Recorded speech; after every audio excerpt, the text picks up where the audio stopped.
Hello friends. Did you know nearly 80% of those who watch my videos aren't subscribed?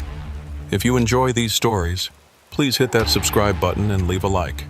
It really helps. Thank you for being here. By the way, where are you watching from? Let me know in the comments. The dispatcher sent the load request at 11:47 p.m., which should have been my first warning. Nothing good comes from a last-minute haul offer, especially when it is routed through back highways in western Pennsylvania. But the rate was decent, and my truck payment was due, so I took it. 42,000 pounds of industrial piping from a shuttered mill outside Pittsburgh to a distribution center in Wheeling. Straight shot, maybe 5 hours if I kept moving. Easy money, or so I thought. My name is Rylan Mercier, and I've been running these Appalachian routes for going on 12 years now.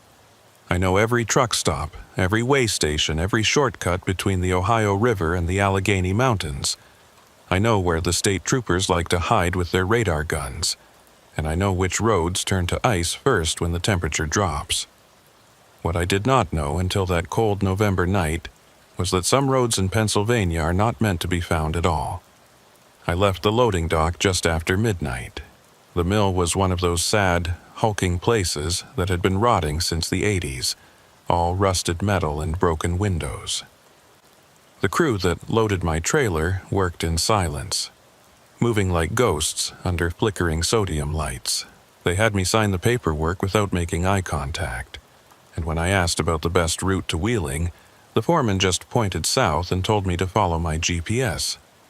Something about the way he said it made my skin prickle, but I shrugged it off. Mill towns breed their own kind of gloom, especially the dead ones. The first hour went fine. I took Route 51 south out of Pittsburgh, watching the city lights fade in my mirrors as the road climbed into the hills. Traffic was light, just a few cars and the occasional truck heading the opposite direction. The cab was warm, the engine was running smooth, and I had a thermos of truck stop coffee that was only slightly terrible. I settled into that comfortable rhythm that comes from 1,000 nights on the road, where your hands know the steering wheel and your eyes scan the mirrors without thinking. Around 1:30 in the morning, my GPS announced a faster route available. I glanced at the screen and saw it wanted me to take an exit coming up in 2 miles. Cutting over to some county road that would supposedly save me 20 minutes. The route looked indirect, winding through the mountains instead of following the valley, but 20 minutes is 20 minutes. I signaled and took the exit, leaving behind the last of the streetlights and the occasional gas station. The county road was narrow, barely wide enough for my trailer to clear the trees on both sides. The pavement was old and cracked, with frost heaves that made the whole rig shudder every few hundred yards. No centerline paint, no shoulder, just a dark tunnel of bare branches overhead and the white glow of my headlights pushing into the November night. I checked my mirrors out of habit and saw nothing but darkness behind me. No other traffic, no lights from distant farms, nothing but the red glow of my own taillights reflected in the trees. After about 15 minutes on that county road, the GPS told me to turn right onto what it called Backbone Ridge Highway. I had never heard of it, which was unusual. I pride myself on knowing these mountains, but there are always a few back roads that stay off the main routes. The turn was marked by a faded green sign so covered in moss and road grime that I could barely read it. The sign said Backbone Ridge Highway, Mile 0, and underneath in smaller letters, alternate route, use caution. I made the turn, and immediately the road changed. The pavement was different, older, with that smooth concrete surface they used back in the 30s and 40s. The road was wider than the county route, built for 2 lanes with enough room for vehicles to pass, but something about it felt wrong.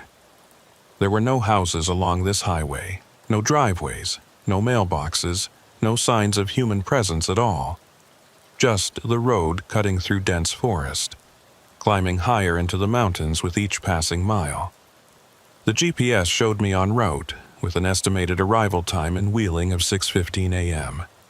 But the route on the screen looked strange, like the road was taking me in a wide arc that did not match the straight line I should be following.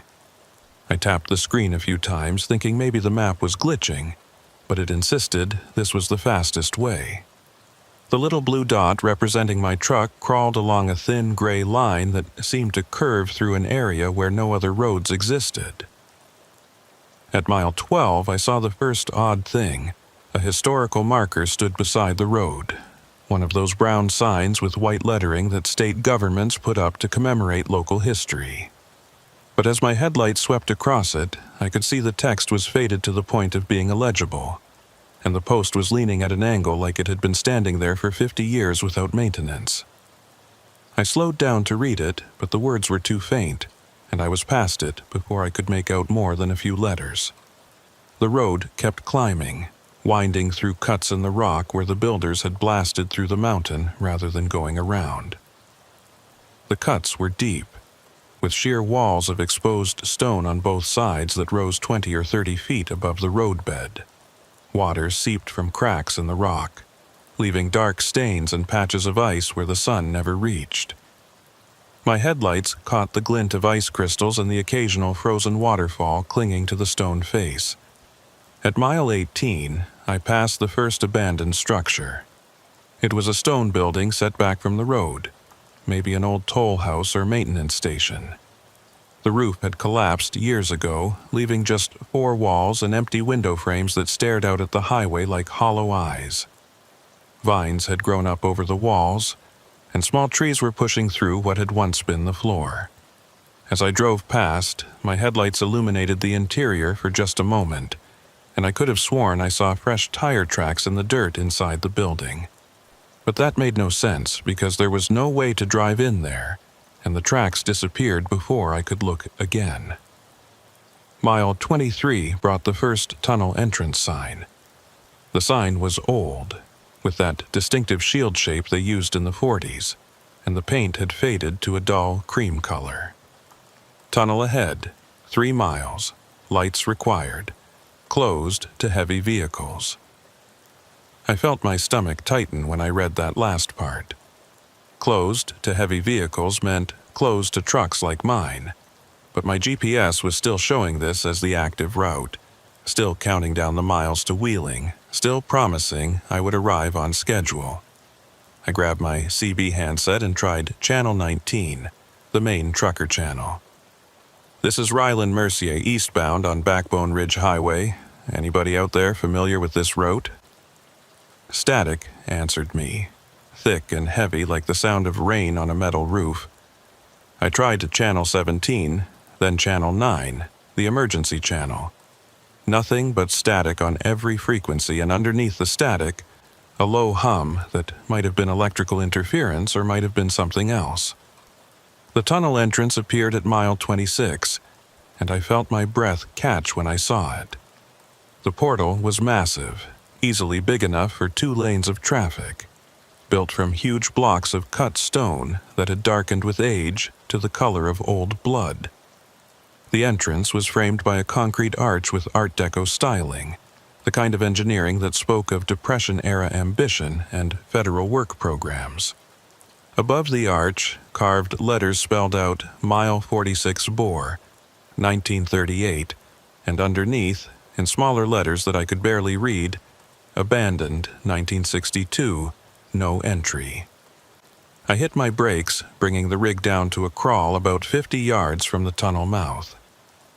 Every instinct I had was screaming at me to turn around, to back up until I found a wide spot in the road, to get off this highway and back to civilization. But behind me was 18 miles of narrow mountain road with no place to turn around an 18-wheeler, and ahead was a tunnel that my GPS insisted was the fastest route to my destination. The computer showed me going straight through, following a route that apparently did not care whether the tunnel was officially closed or not. I sat there for a full minute, engine idling, staring at that dark opening in the mountain. The tunnel mouth was completely black, with no lights visible inside. No reflection from emergency fixtures or maintenance lighting. It was like looking into a throat, a passage that swallowed light and offered nothing in return. The concrete around the entrance was stained with decades of water seepage, and dead vines hung from the arch like dried tendons. The CB radio crackled, and through the static I thought I heard a voice. Just a few words, distorted and distant. "Don't follow?" The voice faded before I could respond, leaving only that low, electrical hum. I tried transmitting again, but the static had returned, thicker than before, almost aggressive in its white noise dominance. My GPS recalculated. Instead of showing 6:15 a.m., it now showed 7:45 a.m., a full hour and a half later than the original estimate. The route had changed too, suggesting I backtrack 18 miles and take a different road entirely. But backtracking meant an hour of reversing my path, then another hour to get around the mountain, and by then I would be so late that the delivery window would close. I would lose the job and probably take a penalty from the company. I looked at the tunnel entrance again. The opening was clearly big enough for my rig. The road leading in was paved and level. There were no physical barriers blocking entry, just that faded sign warning against heavy vehicles and the official abandonment notice. Maybe the closure was a formality, something they never bothered to enforce because nobody used this road anymore. Maybe trucks passed through here all the time and just did not talk about it on the CB. I put the transmission in gear and eased forward. My headlights pushed into the tunnel mouth, illuminating concrete walls that were stained with mineral deposits and streaked with rust. The roadbed inside looked intact, with lane markings still barely visible under layers of grime. I could see maybe 100 yards into the tunnel before the darkness swallowed everything. As I crossed the threshold, entering the mountain, the temperature inside the cab dropped 10 degrees in an instant. The heated air from my vents turned cold, and I could see my breath misting in front of my face. The sound changed too. The engine noise that had been my constant companion all night suddenly became muffled and strange, like I was hearing it through water. My headlights seemed dimmer inside the tunnel, their beams not reaching as far as they should. The tunnel walls closed in around me, massive concrete slabs that rose into darkness above my trailer height. Every few hundred feet, there were old light fixtures mounted on the walls, but they were all dark, their glass covers broken or missing entirely. Some of the fixtures had pulled away from the walls and hung at angles, held by corroded bolts and tangles of old wiring. The pavement under my wheels was covered with a fine layer of grit and dust that made my tires hiss with each rotation. I checked my mirrors and watched the tunnel entrance shrink behind me, the half-moon of gray November sky getting smaller and smaller until it was just a dim circle in the distance. The darkness ahead stayed absolute, refusing to yield to my headlights no matter how far I drove. I felt like I was making no progress, like the tunnel was extending itself as I moved, staying always the same distance from end to end. At what my odometer said was a quarter mile inside, I saw the first vehicle. It was pulled over in the right lane, a tractor-trailer rig that looked like it had been parked there for a long time. The trailer was faded, the paint oxidized to a dull gray, and one of the tires was completely flat. But what made me slow down was the tractor unit, because even under the grime and dust, I could see it was the same make and model as mine. Same blue Kenworth, same year from what I could tell, same configuration. I eased past the abandoned truck, close enough that my mirror almost touched its trailer. As I drew level with the cab, my headlights illuminated the driver's side door, and I felt my chest tighten. The door was open, hanging at an angle on broken hinges, and the interior was completely empty.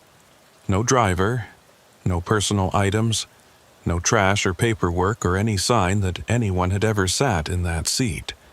Just bare vinyl and exposed springs and a thick coating of dust that looked like it had been accumulating for years. But the license plate visible in my mirror as I passed stopped me cold. The plate was from Pennsylvania, current registration, and the number was only 3 digits different from my own plate. I checked my mirror again, thinking I had misread it in the poor light, but the numbers were clear.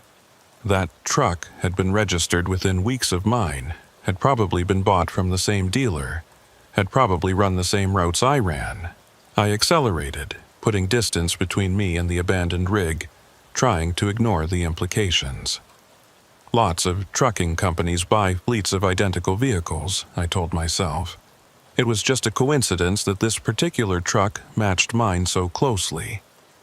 The fact that it was abandoned in a closed tunnel just meant someone had broken down here before the tunnel was officially closed, and they had never bothered to retrieve the vehicle. That was all. Nothing strange about it. The CB radio crackled again, and this time the voice was clearer. Rila and Mercier, do not stop. Do not look back. Keep moving forward. The voice was male, middle-aged, with an Appalachian accent. But there was something wrong with the cadence, like the words were being spoken too slowly, with too much space between each syllable. I grabbed my handset. Who is this? How do you know my name? Static filled the speaker for 5 seconds. Then the voice returned. Check your mirror. The truck you passed. Look at the door. Against every instinct, I glanced at my mirror. The abandoned truck was still visible behind me, maybe 300 yards back, illuminated by my taillights. The driver's door was closed now, hanging straight on hinges that had been broken just moments before. And standing beside the truck, barely visible in the red glow of my running lights, was a figure. Too far away to see details, but unmistakably human in shape, standing perfectly still, watching me drive away. I snapped my eyes back to the road ahead, my heart hammering against my ribs. The tunnel stretched out in front of me, the headlights showing nothing but more concrete and darkness, an endless road. I pushed the accelerator down, feeling the engine respond, hearing the turbo spool up as I gained speed. 45 miles per hour, 50, 55. The tunnel walls blurred past, and the darkness stayed constant, never retreating, never revealing an end. The CB radio spoke again, the same voice, the same wrong cadence. You should not have come here, Rylan. This tunnel does not lead out, it only leads deeper. You will understand soon. Everyone does, eventually. I switched off the CB radio, cutting the voice mid-sentence. But even in the silence that followed, I could still hear that low electrical hum, coming from everywhere and nowhere, resonating through the tunnel like the mountain itself was breathing. My GPS had stopped working entirely, the screen frozen on a loading symbol that spun endlessly without resolving. The tunnel continued, the walls pressing in, the darkness ahead absolute and hungry. And somewhere behind me, growing closer with each passing second despite my speed, I could hear the sound of another engine, the distinctive rumble of a diesel motor that matched my own exactly, following me deeper into the mountain where no light had reached in 60 years. I kept my foot on the accelerator, pushing the rig up to 60 miles per hour, which was faster than I should have been going in an abandoned tunnel with questionable pavement. But the sound of that other engine behind me was getting louder, closing the distance despite my speed. I could hear it clearly now over the rumble of my own motor, a perfect mirror of my diesel's rhythm, matching me gear for gear, revolution for revolution. My odometer said I had been inside the tunnel for 2 miles, which meant I should be approaching the far end soon. Most tunnels through the Appalachians run between 1 and 3 miles, cutting through a single ridge rather than boring for extended distances. But the darkness ahead showed no sign of ending, no hint of the gray, pre-dawn light that should be waiting on the other side of the mountain. Just more concrete, more shadows, more road disappearing into nothing. The headlights caught something on the right wall, and I eased off the gas slightly to get a better look. It was a maintenance alcove, one of those recessed spaces built into tunnel walls where workers could shelter if they needed to get off the roadway. The alcove was about 6 feet deep and 10 feet wide, with a metal door set into the back wall.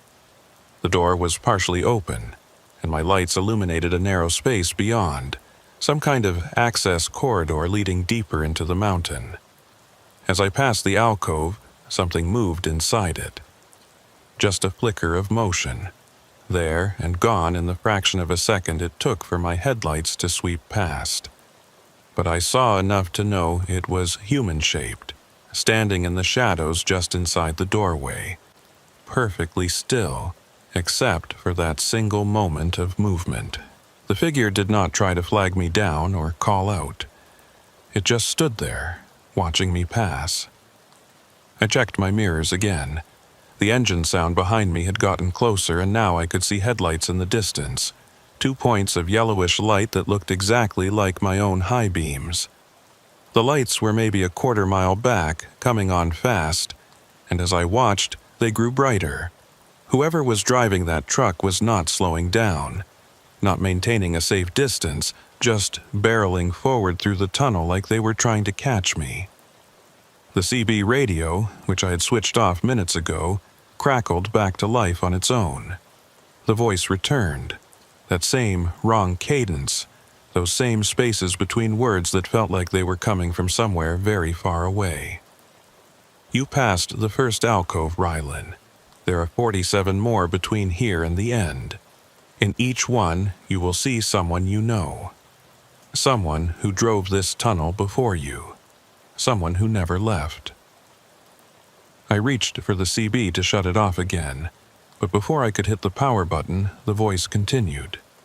The truck behind you is yours, Rylan. Same make, same model, same registration. It has been following you since you entered. It has always been following you. It will follow you all the way to the end, and then you will understand. This time, I ripped the power cord out of the CB unit entirely, yanking the cable from the back of the radio and letting it hang loose. But even with the power disconnected, I could still hear that low electrical hum, coming from the speakers, coming from the dashboard, coming from the tunnel walls themselves. The sound was in everything now, a frequency that resonated in my teeth and made the steering wheel vibrate under my hands. At 3 miles inside, according to my odometer, I passed the second alcove.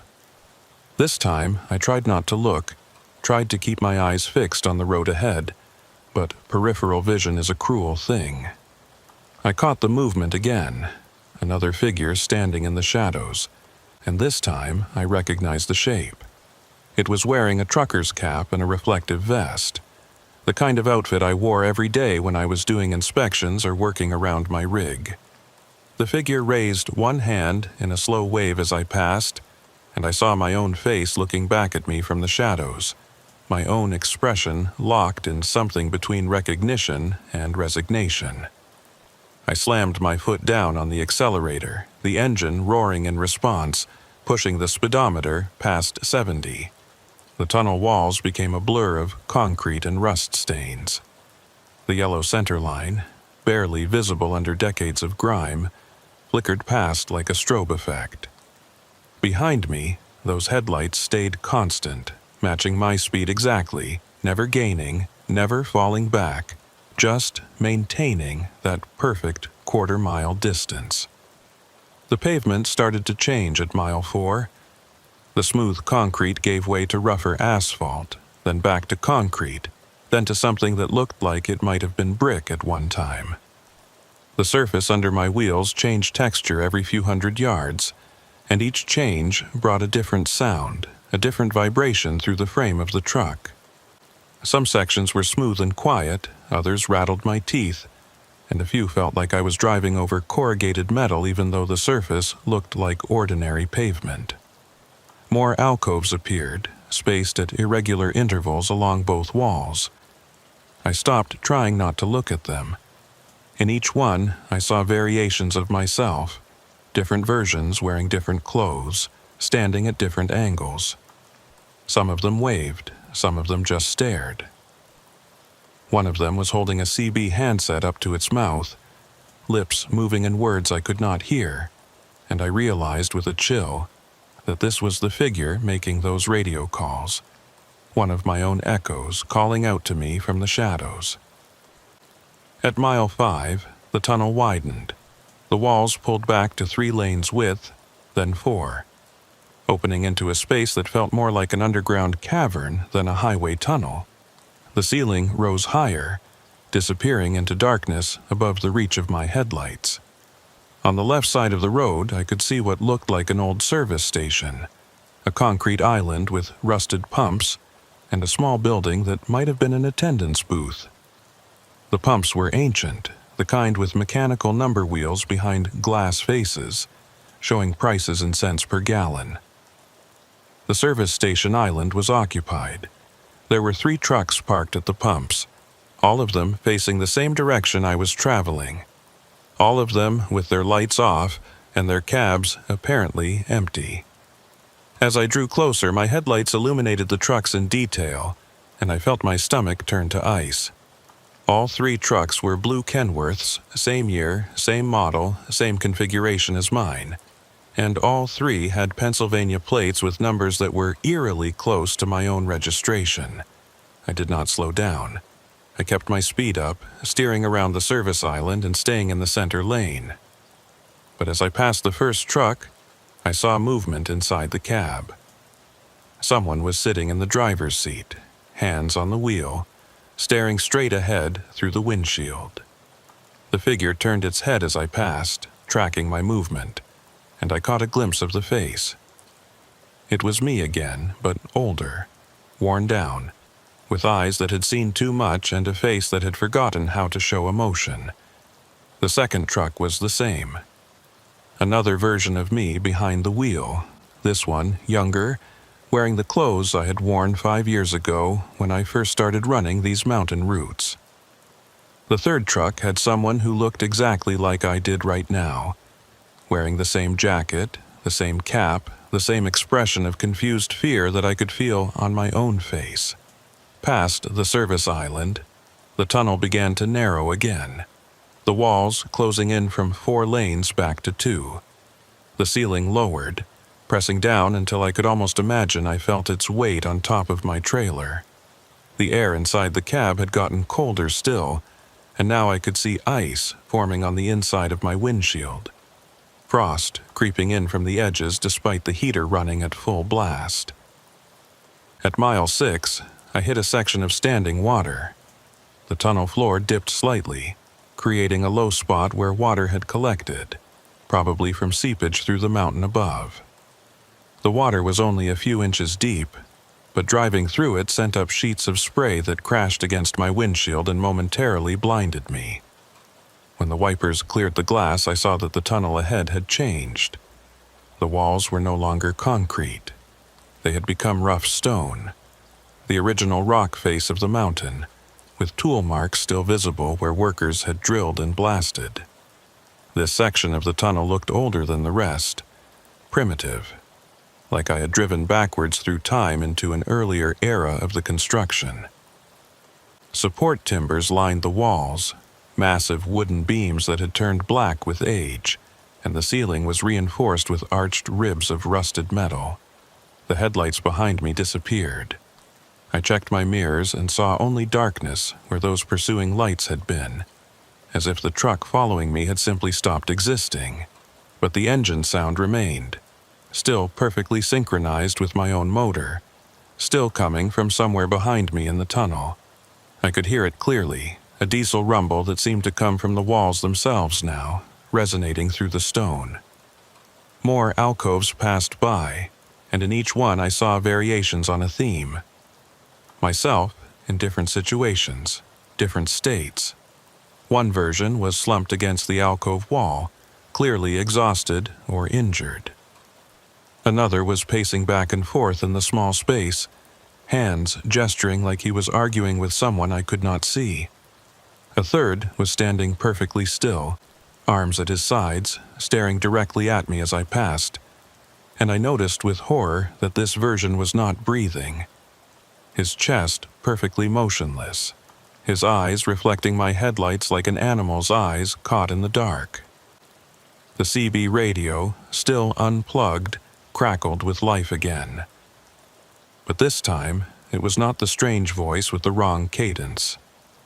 It was my own voice calling out from the speakers. "Rylan, this is Rylan. Mile 46 bore is a loop. There is no exit. The tunnel curves and you have been driving in a circle. Check your fuel gauge." I looked at my fuel gauge and felt panic surge through my chest. I had started the night with 3/4 of a tank, enough for the entire trip to Wheeling with fuel to spare. But now the needle was sitting just above a 1/4 tank. I had burned through half my fuel driving through this tunnel, which should have been impossible. At the speed I was traveling, I should have gone 150 miles or more, but my odometer insisted I had only covered 6 miles since entering the tunnel.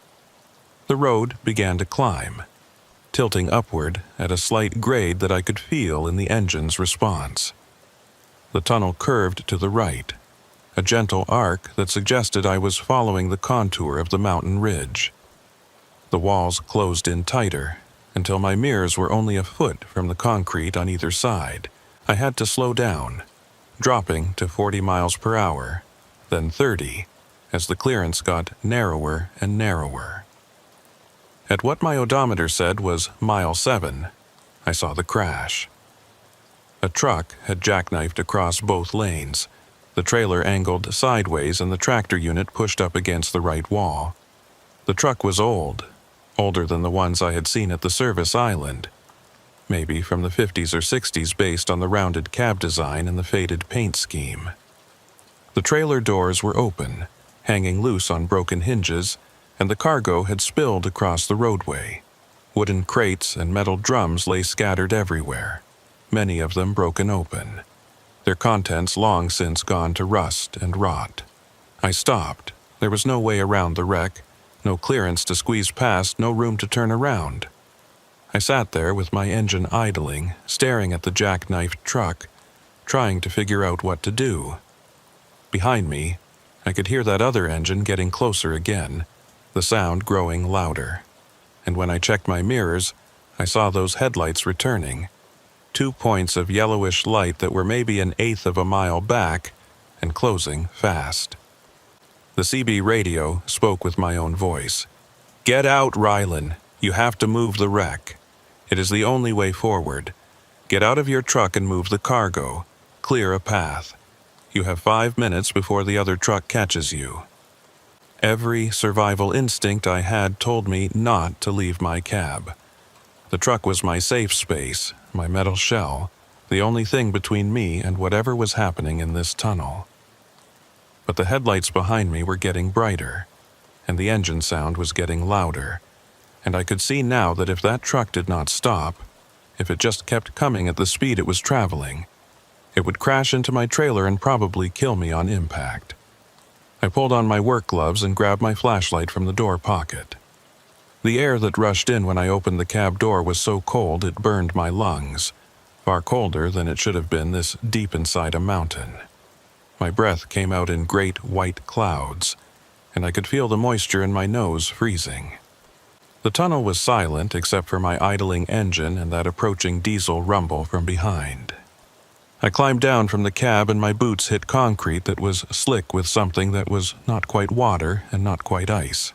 The surface had a greasy quality that made walking difficult, and when I shined my flashlight down I could see patterns in the slickness, almost like tire tracks, but wrong somehow, the treads going in directions that did not match any kind of vehicle movement. The cargo spilled from the wrecked truck was unidentifiable. What had once been wooden crates had deteriorated into piles of rotted boards and rusted metal bands. The drums had corroded through, their contents reduced to crusted stains on the tunnel floor. I started dragging the debris to the sides of the tunnel, working as fast as I could, acutely aware of those headlights getting brighter behind me and the sound of that engine getting closer. As I cleared a path, I noticed something about the wrecked truck. The cab door was open, hanging at an angle, and I could see into the interior. There was no skeleton, no remains, no sign that a driver had ever been there. But on the seat, perfectly preserved despite the decades of apparent abandonment, was a thermos of coffee and a handwritten logbook. The logbook was open to a page dated November 18, 1962, the year the tunnel had been officially closed. The last entry, written in careful script, said, "Mile 7, engine trouble. Going to walk back for help. If anyone finds this, do not stay in the tunnel after dark. They come out of the alcoves when the sun goes down." The headlights behind me were close now, maybe 200 yards away and coming fast. I could see the outline of the truck, the same blue Kenworth, the same configuration, driving with no one visible in the cab. The truck was accelerating, building speed, aimed directly at my rig like a guided missile. I dropped the piece of cargo I was holding and ran back to my cab, slipping on the greasy concrete, scrambling up into the driver's seat and slamming the door. I threw the transmission into gear and hit the accelerator, threading my truck through the narrow gap I had cleared, inches of clearance on either side, my mirrors scraping against the cargo I had not had time to move. In my rearview mirror, I watched the pursuing truck reach the wreck site. It did not slow down. It did not try to avoid the obstruction. It just drove straight into the jackknifed trailer at full speed, and the sound of the impact was like thunder, echoing through the tunnel, reverberating off the walls. But when I looked back a second later, expecting to see twisted metal and scattered cargo, I saw nothing. The pursuing truck was gone, the wreck was gone, and the tunnel behind me was empty and dark, as if nothing had ever been there at all. The CB radio spoke again, my own voice, tired now, resigned.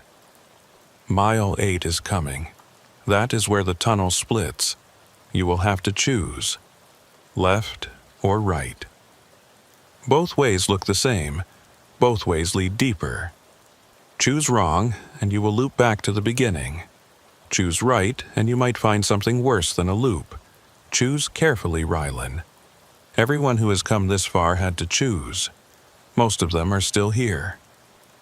Ahead in my headlights, I could see the tunnel splitting into two branches, a Y intersection where the road divided and disappeared into separate passages through the mountain.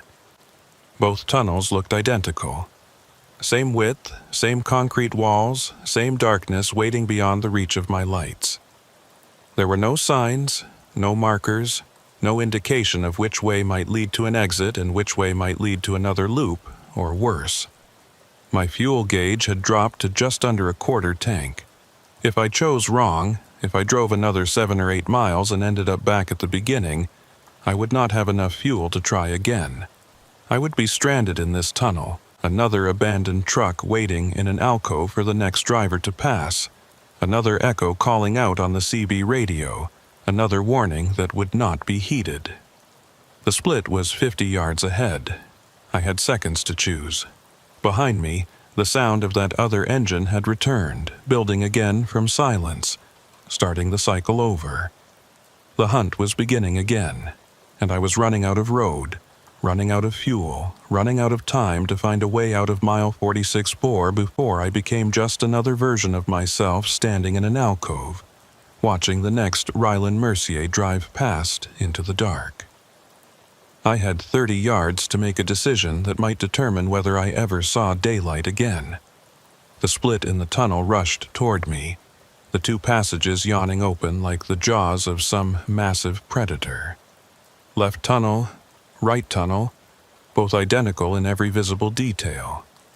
Same width, same lighting fixtures hanging dead from the ceiling, same water stains on the concrete, same darkness waiting beyond. My hands were slick with sweat despite the cold. I eased off the accelerator, letting the rig slow to 20 miles per hour, then 15, trying to buy myself a few more seconds to think. But what was there to think about?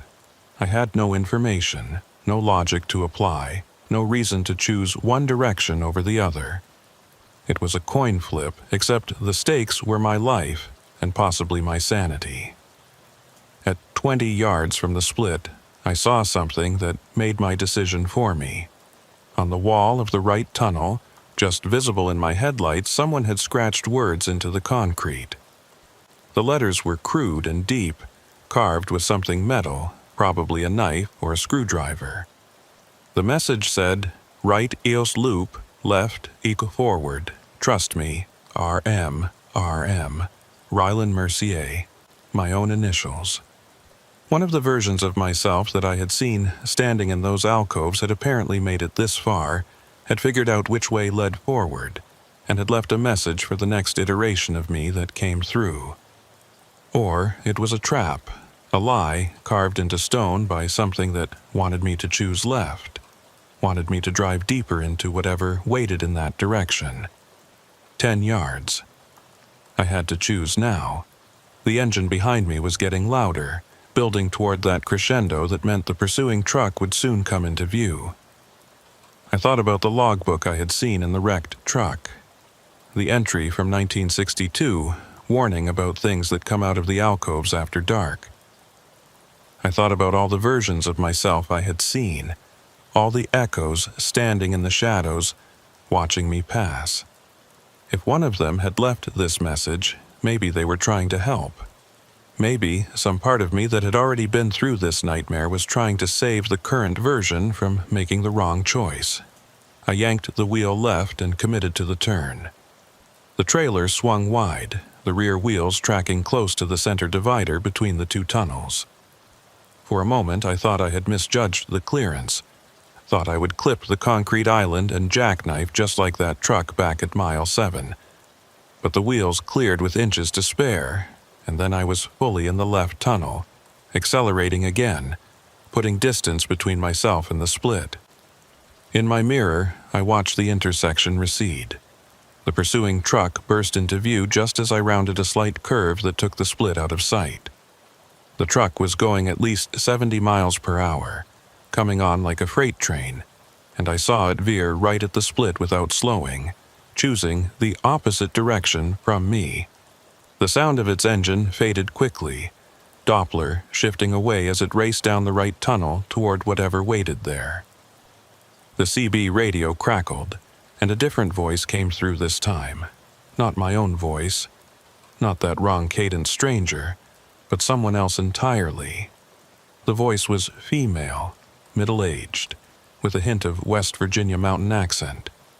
"Good choice on the left tunnel, sugar. That's the way forward. But forward don't mean out.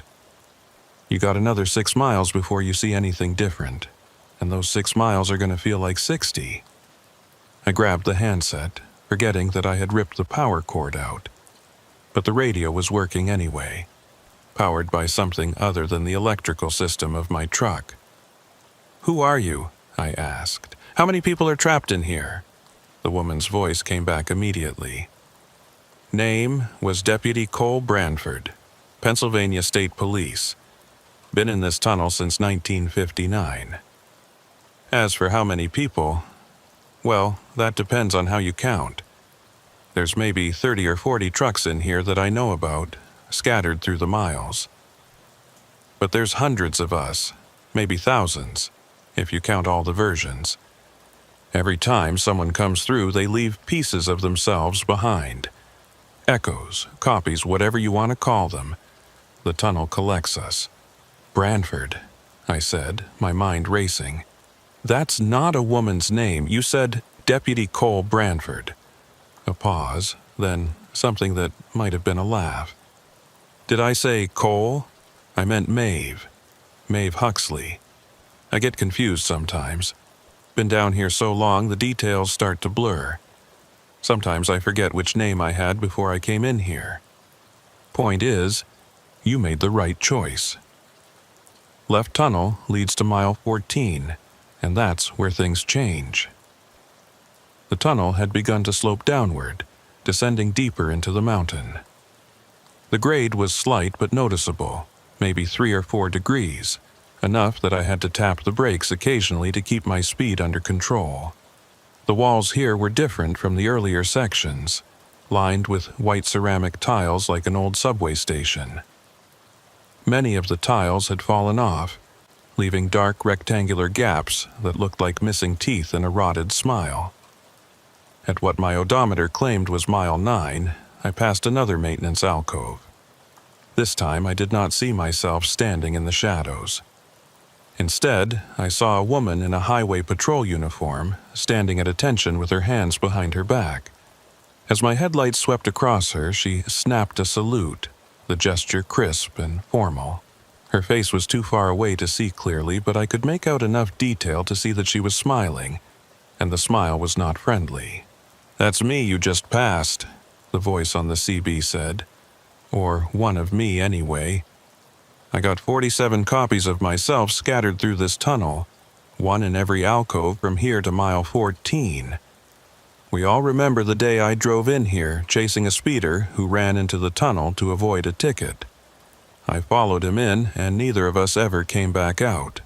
My patrol car is parked at mile 11. You'll see it when you get there.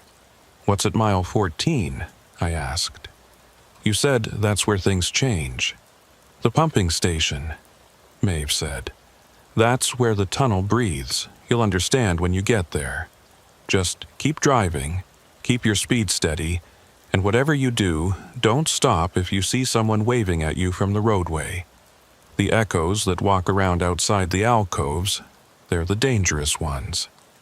They're the versions of us that forgot they were echoes and think they're still alive. They'll try to get you to stop, try to get you to help them, and if you do, they'll pull you out of your truck and take your place. That's how the tunnel grows. Every time someone stops, there's one more echo walking around, one more person trapped." Mile 10 brought a stretch of tunnel that was flooded with water, not just standing water on the floor like I had seen earlier, but deep water that covered the roadway to a depth of at least 2 feet. I could see the surface rippling in my headlights, and I could hear the sound of my tires churning through it, throwing up waves that crashed against the walls. The water was cold enough that I could see my breath fogging even thicker inside the cab, and ice was forming on every metal surface. Something moved under the water as I drove through. I saw the surface disturb, saw a shape gliding just below the visibility line, pacing my truck. It was too large to be a fish, too fluid in its movement to be debris. The shape kept pace with me for maybe 50 yards, then vanished, diving deeper or sliding away into some submerged opening in the tunnel wall. "Don't think about what's in the water," Maeve said over the CB. "That's one of the things the tunnel makes. It takes all the fear and all the wrong choices and all the bad endings, and it grows things from them. Things that don't have names because they never existed outside this place. Just keep moving." At mile 11, I saw the patrol car. It was pulled over on the right shoulder. A black and white Pennsylvania State Police cruiser from the late 50s, complete with a single rotating beacon on the roof and the old-style star badge painted on the door. The car was in perfect condition. No rust, no dust, looking like it had been parked there yesterday instead of 60-some years ago. The driver's door was open, and the interior light was on, illuminating an empty seat and a clipboard lying on the dashboard. A figure stood beside the car, and for a moment I thought it was another alcove echo. But this figure was standing in the roadway, right in my lane, waving both arms over her head in the universal signal for distress. As I got closer, I could see it was a woman in a highway patrol uniform, and she was shouting something I could not hear over the engine noise. "That's another me," Maeve said on the CB.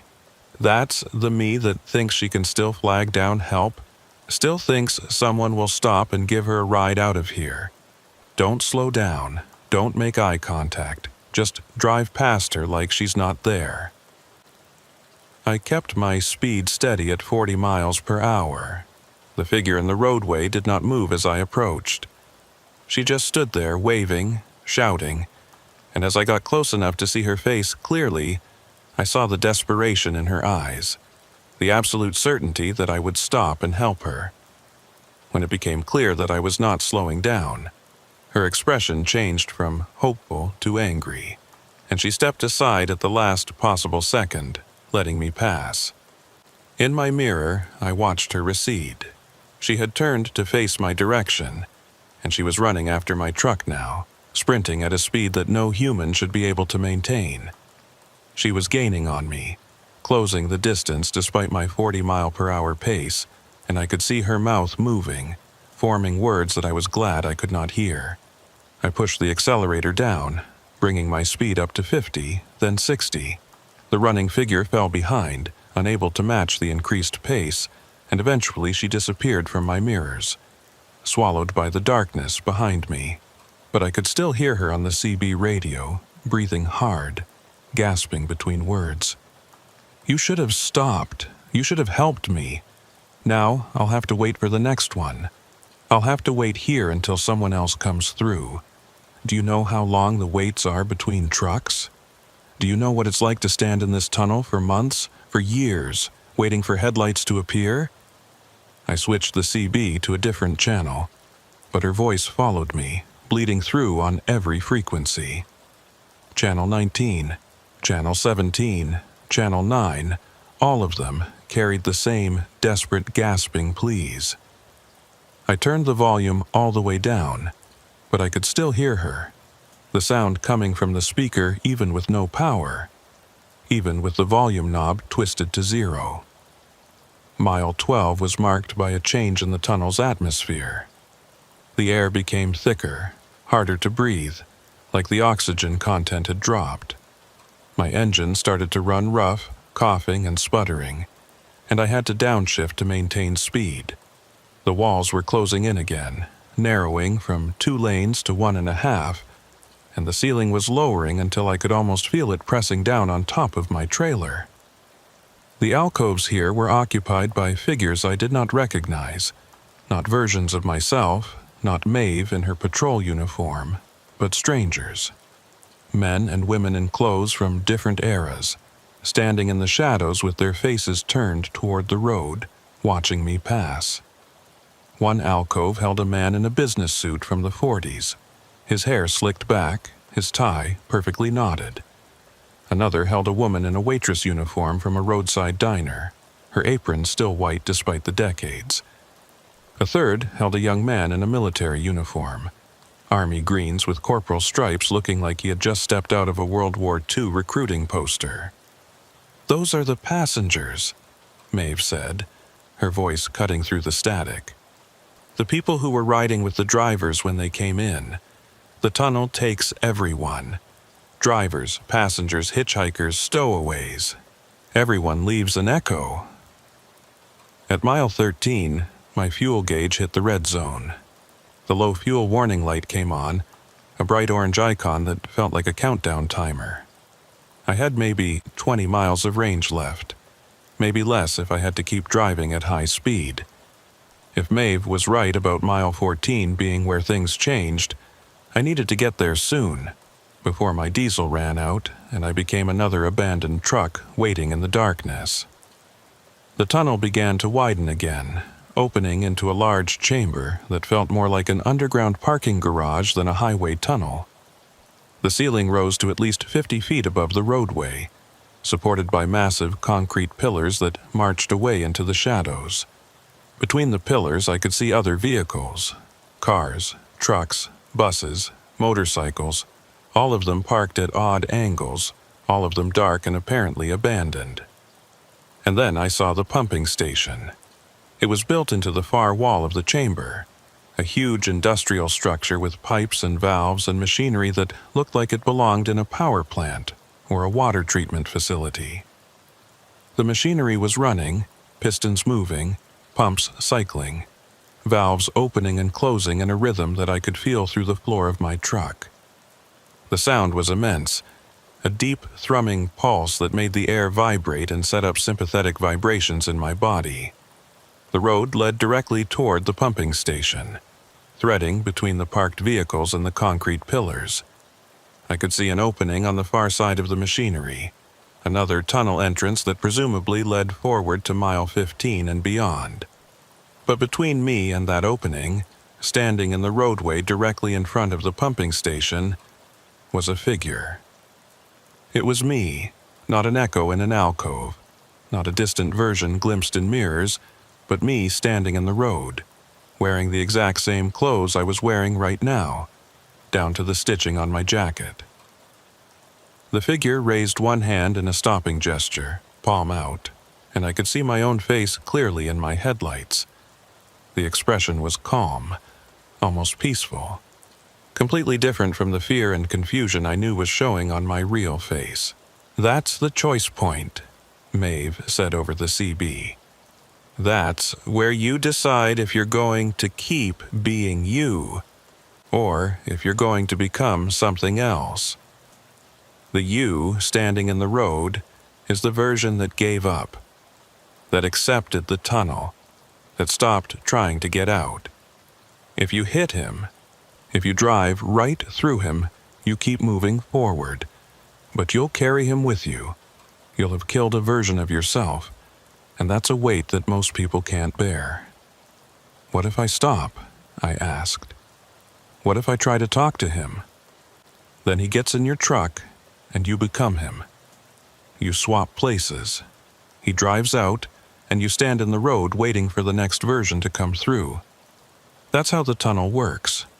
It offers you a way out, but someone has to stay behind. Someone always has to stay behind." The figure in the road had not moved. He was just standing there, waiting, watching me approach with his eyes that were my eyes, with a face that was my face, with hands that I knew were identical to my own, down to the scars and calluses from 12 years of driving truck. Behind him, the pumping station pulsed and throbbed, the machinery breathing in and out, and I understood finally what Maeve had meant. The tunnel was alive, it was breathing, and every person trapped inside was part of that breath, part of the rhythm, part of the thing that kept this impossible place existing between the miles. I was 50 yards from the figure. My fuel light was glowing brighter, more insistent. Behind me, I could hear that other engine sound returning, the pursuing truck building up speed again, coming for another pass. I had seconds to decide, stop and trade places, let him drive my truck out while I stayed behind to wait for the next Ryland Mercier. Or drive forward, drive through him, kill a version of myself and carry that weight for whatever remained of my life. The steering wheel was slick under my sweating palms. The figure in the road lowered his hand, no longer signaling me to stop. Instead, he folded his arms across his chest and smiled, and the smile was sad and knowing and accepting.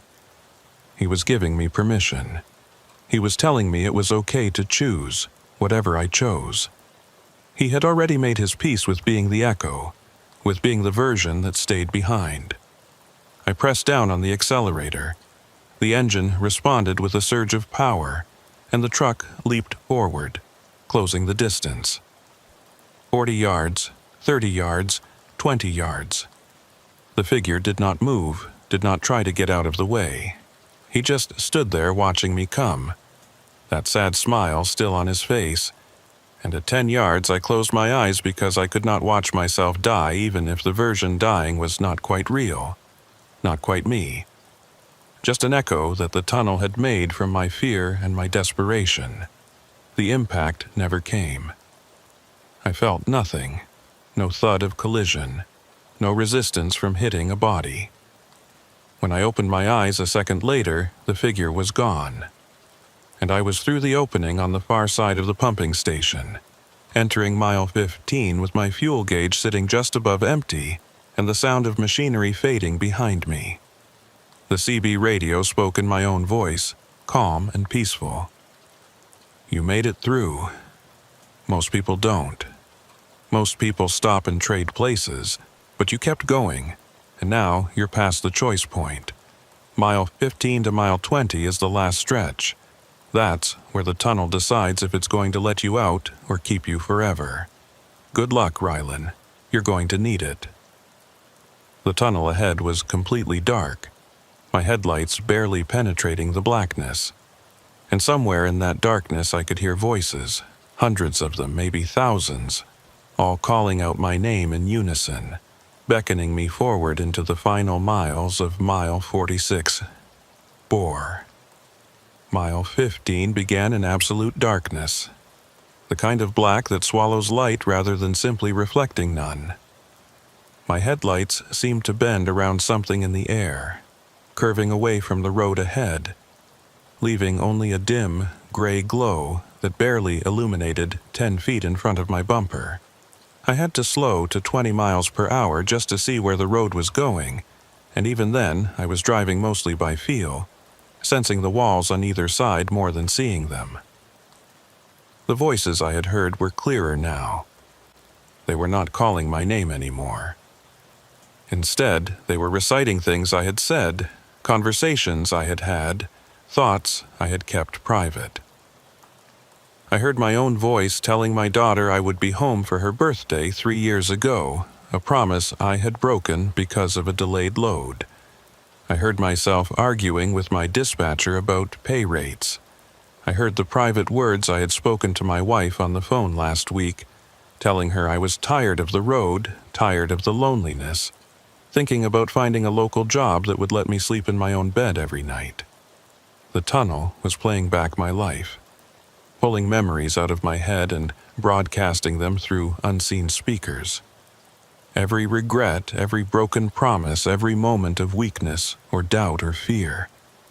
The voices overlapped, creating a cacophony that made it hard to think, hard to focus on the simple task of keeping the truck between the lines.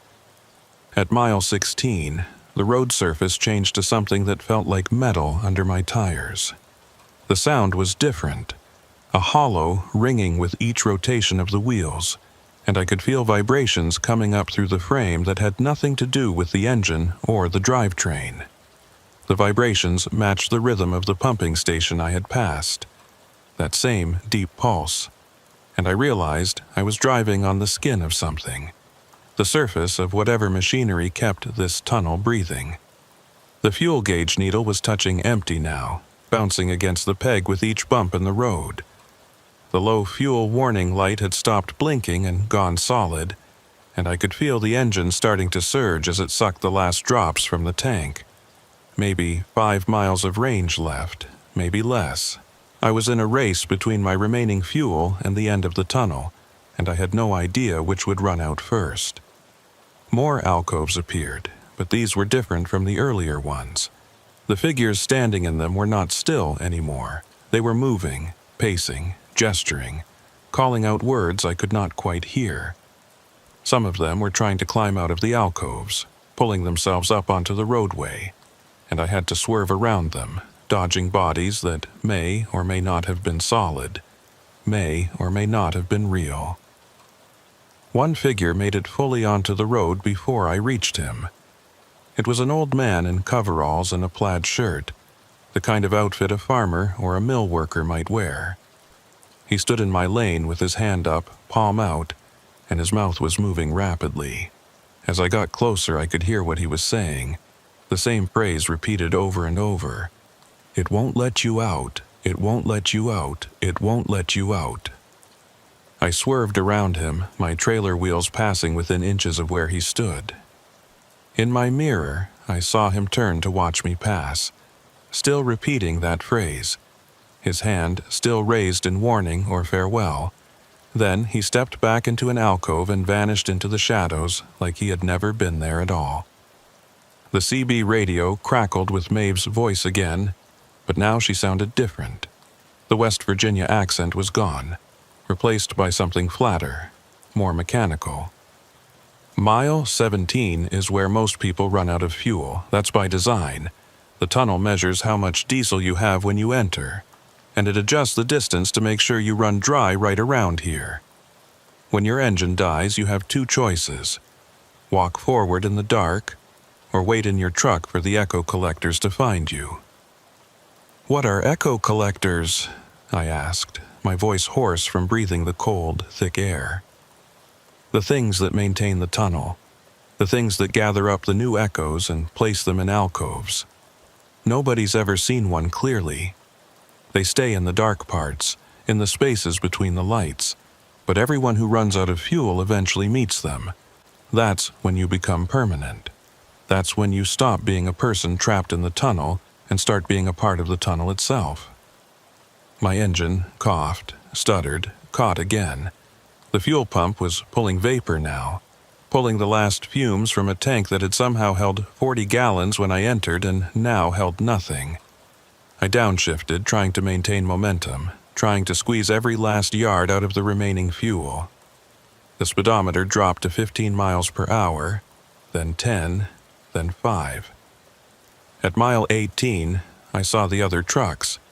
There were dozens of them, parked along both sides of the tunnel in a silent convoy that stretched as far as my dying headlights could show.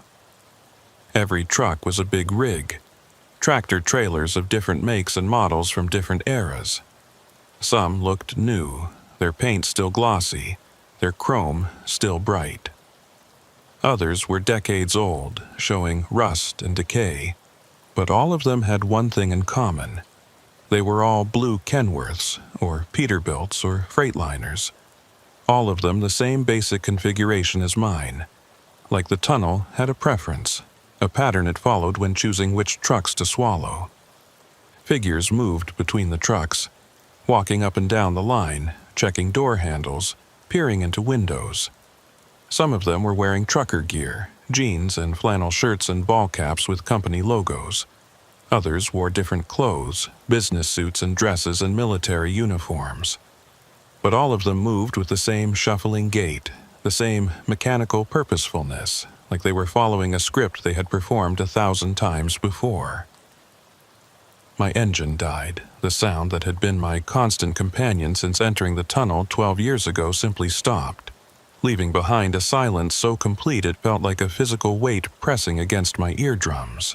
The dashboard lights flickered once, twice, then went dark. The heater shut off. The only light remaining was the pale glow of the battery-powered emergency lamp mounted above my sleeper berth. I sat in the sudden quiet, listening to my own breathing, feeling my heart hammering against my ribs. Through the windshield, I could see those figures still moving between the parked trucks, and now some of them had stopped and turned to face my direction. They knew I had stopped. They knew my engine was dead. They were starting to move toward me, not hurrying, just walking with that same steady shuffle, converging on my truck like moths drawn to the last light in a dying world. The CB radio spoke one more time, and this time I recognized the voice immediately. It was my own, but older, worn down, exhausted beyond anything I had ever felt. Get out and walk, Rielan. You've got maybe 2 miles to the actual exit. It's still there, still real, still leads out to Route 60 about 10 miles south of where you entered. But you have to walk. You have to leave your truck behind. And you can't look back. Whatever you hear behind you, whatever calls your name, whatever sounds like someone you know, you can't look back. That's the last test. That's how the tunnel knows if you're strong enough to leave. I grabbed my flashlight, my wallet, my phone that had stopped working miles ago.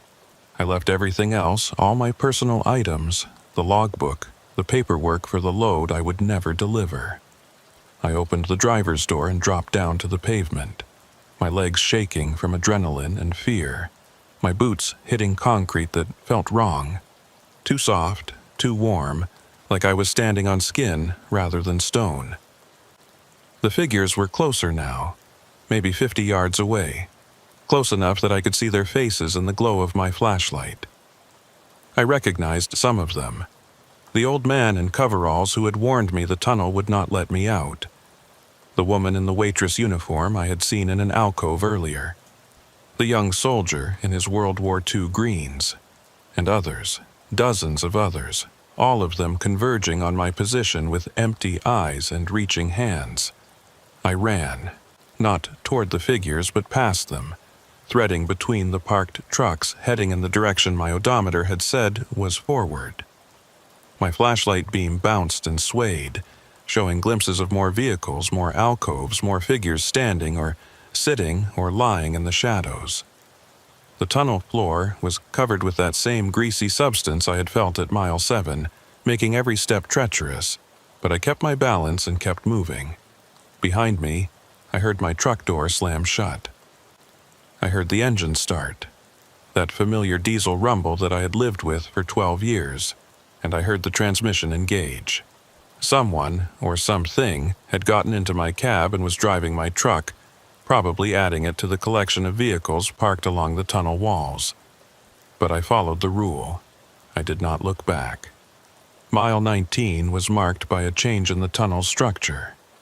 The walls became rougher, less finished, more like a cave than a constructed passage.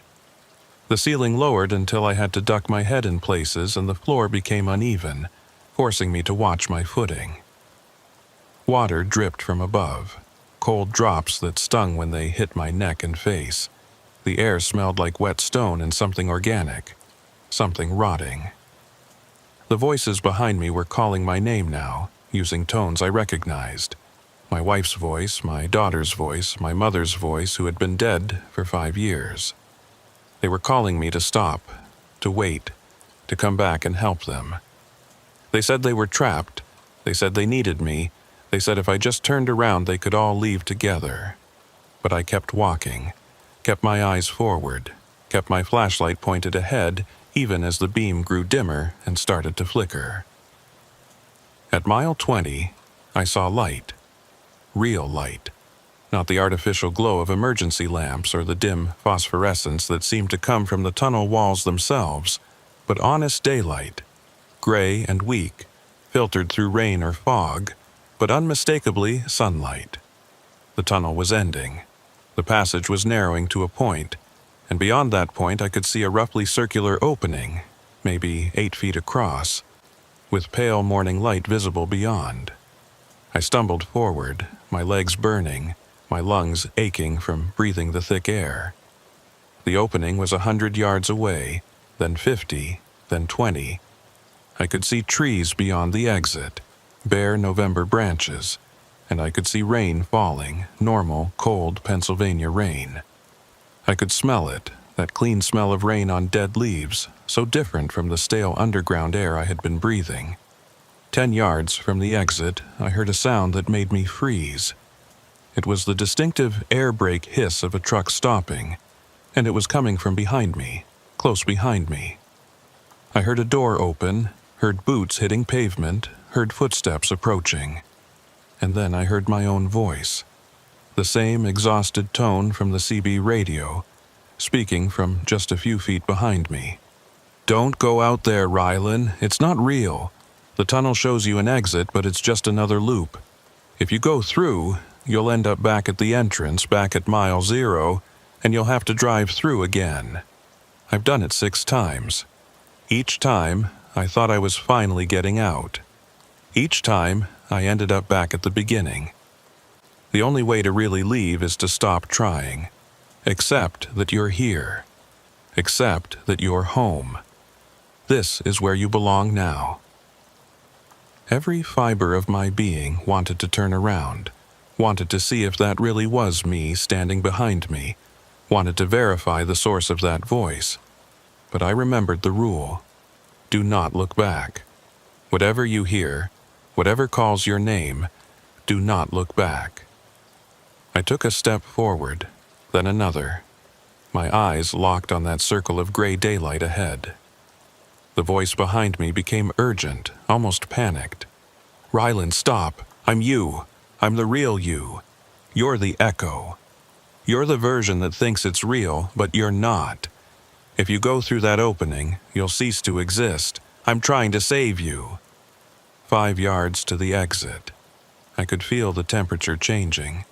Could feel real cold air flowing in from outside, pushing back against the warm, sick air of the tunnel.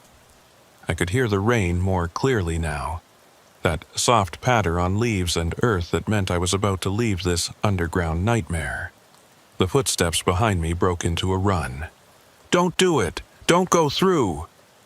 I lunged forward, diving through the opening, tucking my shoulders and rolling as I hit wet grass on the other side.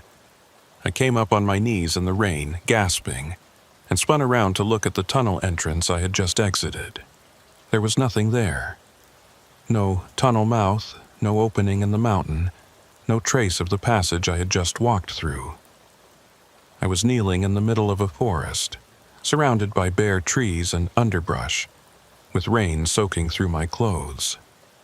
Behind me was only more forest, the hillside unbroken by any kind of man-made structure. I stood on shaking legs and turned in a circle, trying to orient myself. The forest looked wrong somehow, the trees too close together, the undergrowth too thick. And in the distance, through the rain and the bare branches, I could see a road, a paved road with faded lane markings, climbing up into the hills. I walked towards the road, pushing through the brush, my wet clothes clinging to my skin. When I reached the pavement, I looked both ways and felt my stomach drop. To my right, the road curved away and disappeared into the forest. To my left, maybe a quarter-mile distant, I could see a structure, a massive, concrete arch built into the side of the mountain, with carved letters that were just barely visible through the rain. I walked closer, already knowing what I would see, already feeling the sick certainty settling into my gut. The letters above the arch spelled out Mile 46 Bore, 1938, and underneath, in smaller text, Abandoned, 1962, no entry. I was standing at the entrance to the tunnel, the same entrance I had driven through hours ago, or days ago, or years ago. Time had no meaning in this place. The tunnel had spit me out exactly where I had entered, completing the loop, proving that the voice behind me had been right. There was no exit. There was only the endless cycle, the eternal return, the road that led forever into the mountain and emerged nowhere at all. In my pocket, my phone buzzed. I pulled it out with numb fingers and saw that I had service now, full bars, and a notification showing a text message from my dispatcher. The message was time-stamped 11:47 p.m., the exact time he had sent me the original load offer. The message said, "Got a hot load for you if you want it. Industrial piping, Pittsburgh to Wheeling. Good rate. Straight shot down Backbone Ridge Highway. You interested?" I looked at the tunnel entrance, at the dark opening waiting in the mountain. Somewhere inside, I knew my blue Kenworth was parked among the others, my name still on the registration, my logbook still showing the entry from tonight or last night or whenever it had been when I drove in. Somewhere inside, there was an alcove with my name on it, waiting for my echo to take its place in the shadows. And somewhere, on a dark highway in western Pennsylvania, another Rylan Mercier was getting a text message from his dispatcher, seeing a job offer that paid well, starting his truck and heading toward a road he had never heard of. Backbone Ridge Highway, Mile 0.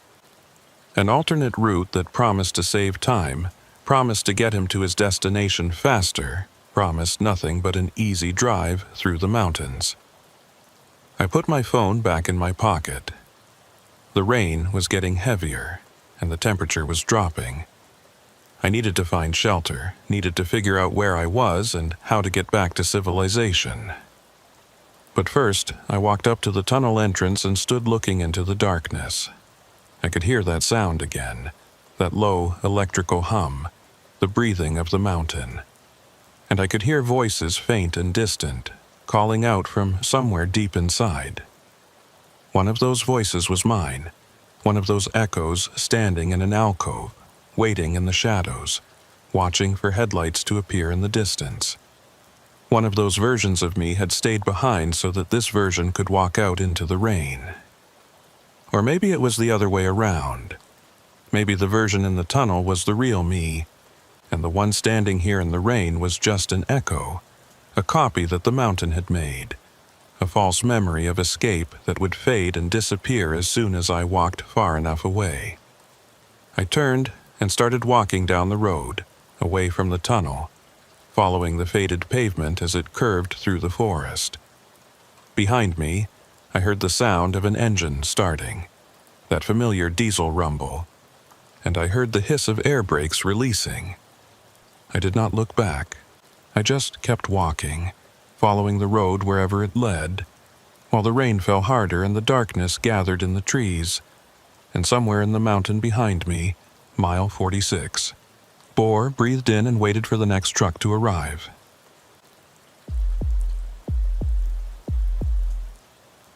My name is Harlan Yates, and I have been hauling freight through the Colorado Rockies for 16 years.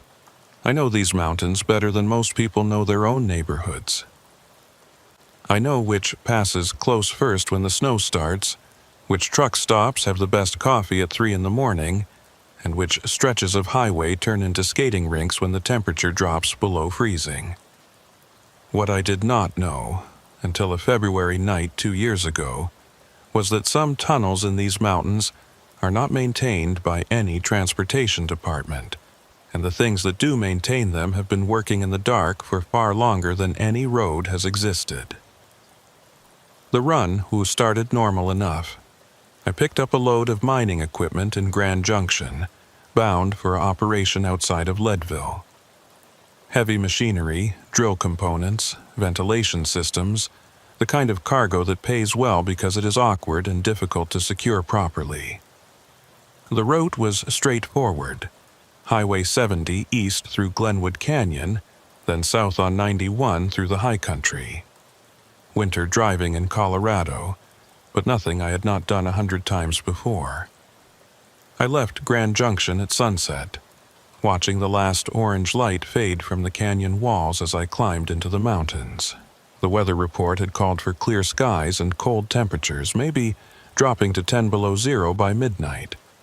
No snow, no ice, just the kind of dry cold that makes your breath crystallize the moment it leaves your lungs. Perfect conditions for a night drive through the high country. The first 2 hours went smooth. Traffic was light, just a few passenger cars and the occasional truck heading the opposite direction. The canyon walls rose up on either side, dark stone striped with snow, and the Colorado River ran alongside the highway, black water churning over rocks that looked like they had been there since the beginning of time.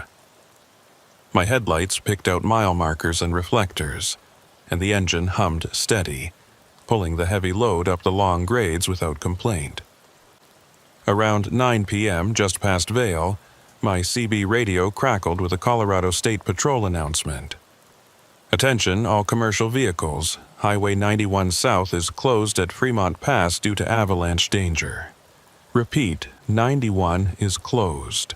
All trucks are being diverted to the Mosquito Range maintenance route. Follow posted detour signs starting at Copper Mountain. I keyed my handset. This is Harlan Yates southbound toward Leadville. What's the condition on the maintenance route? I've never run it before. A different voice came back, deeper, with a mountain drawl. Maintenance route is clear and plowed. Single lane most of the way, so watch for oncoming traffic. It adds about 20 miles, but it'll get you where you're going. Look for the detour signs at mile marker 195. The detour sign appeared right where promised. A bright orange diamond with black lettering directing trucks to exit right. The off-ramp led to a 2-lane road that immediately started climbing higher into the mountains, switchbacking up slopes that I knew would be suicide in bad weather. But tonight the pavement was dry and the stars were so bright they cast shadows, so I shifted down and let the rig find its rhythm on the winding road. After about 10 miles, the road crested a ridge and started descending into a valley I did not recognize. The landscape here was different from the usual Colorado high country. The trees were thicker, older, and the snow lay deeper in the shadows between them. There were no signs of civilization, no power lines, no distant lights from ranch houses or ski resorts. Just wilderness, dark and empty, with the road cutting through it like a scar. The CB radio crackled again, but this time the voice was broken up by static. Maintenance portal at mile marker 12, single lane through. No stopping inside. Repeat, no stopping. The transmission cut off before I could respond, leaving only white noise and that low hum I had started to notice underneath all radio frequencies in these mountains. Mile marker 12 appeared after another 15 minutes of winding descent.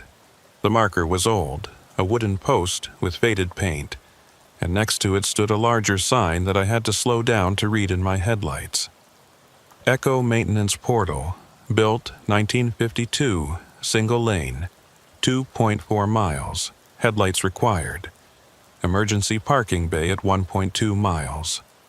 The tunnel entrance was cut into the side of the mountain, a rough rectangular opening about 15 feet high and 12 feet wide. The portal was framed with timbers that looked like they had been there since the 50s. Massive beams dark with age and mineral stains. Above the entrance, carved into the rock, were the words Echo Portal and a date, 1952-1962. I slowed to a crawl, studying the entrance. Something about those dates bothered me. Built in 1952, but the end date was 1962, which suggested the tunnel had only been in active use for 10 years before being converted to a maintenance route. That was unusual. Most tunnels built in that era were designed for decades of heavy use, not a short 10-year lifespan. The pavement leading into the tunnel was in better condition than I expected. Fresh asphalt, relatively new, with clear lane markings and reflectors embedded in the surface. But the walls inside were rough stone, unfinished, with water seeping from cracks and forming icicles that hung like teeth from the ceiling. My headlights showed about 100 feet of passage before the tunnel curved slightly to the right and disappeared into darkness. I checked my mirrors, confirming there was no traffic behind me, and eased forward into the tunnel. The temperature inside the cab dropped immediately, my breath fogging despite the heater running full blast.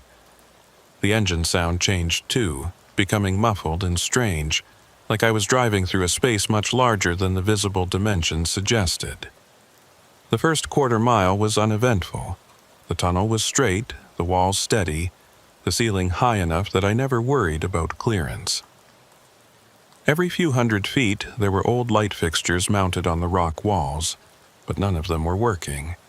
My headlights and running lights provided the only illumination, creating a moving bubble of visibility that showed maybe 50 yards ahead and left everything beyond in absolute darkness.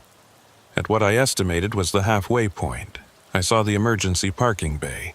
It was carved into the right wall, a rectangular alcove about 30 feet deep and 20 feet wide, with enough room for a truck to pull completely off the roadway. The bay was empty, except for some old equipment, rusty tools and cable spools that looked like they had been abandoned decades ago. A metal door was set into the back wall of the bay, with a sign that said Maintenance Access, Authorized Personnel Only. I was past the bay and starting to think about the exit when I noticed the footprints. They were in the thin layer of dust and grit on the tunnel floor, clearly visible in my headlights. Boot prints, fresh enough that the edges were still sharp and distinct. The prints started near the maintenance bay and ran alongside my lane, heading in the same direction I was traveling, toward the tunnel exit. That did not make sense. The detour had only been opened tonight because of the avalanche closure. There should not be anyone on foot in this tunnel, especially not maintenance workers walking the roadway in the dark.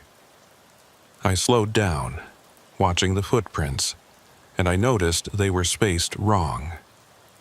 The stride was too long, covering maybe 4 or 5 feet per step, which was beyond normal human gait even for someone tall. The CB radio came to life with that same static, broken voice. If you see footprints, do not follow them. Do not stop to investigate. Proceed directly to exit. The transmission cut out again, but the message was clear enough. I was not the first driver to notice the footprints. and whoever was monitoring this route knew they were there. I kept my speed steady at 25 miles per hour, watching the prints continue alongside my lane, never deviating, never stopping. At mile 18, according to my trip odometer, the footprints turned toward the left wall and disappeared into a crack in the rock. The crack was narrow, maybe 2 feet wide, but it extended up beyond the reach of my headlights, creating a vertical fissure that seemed to go deep into the mountain. As I drove past, I could feel cold air flowing out of that crack, air that was far colder than the already freezing temperature inside the tunnel. The tunnel began to curve more sharply, bending to the left in a long arc.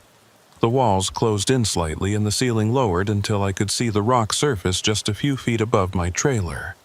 Water was dripping from somewhere overhead, steady cold drops that hit my windshield and left mineral stains when they dried.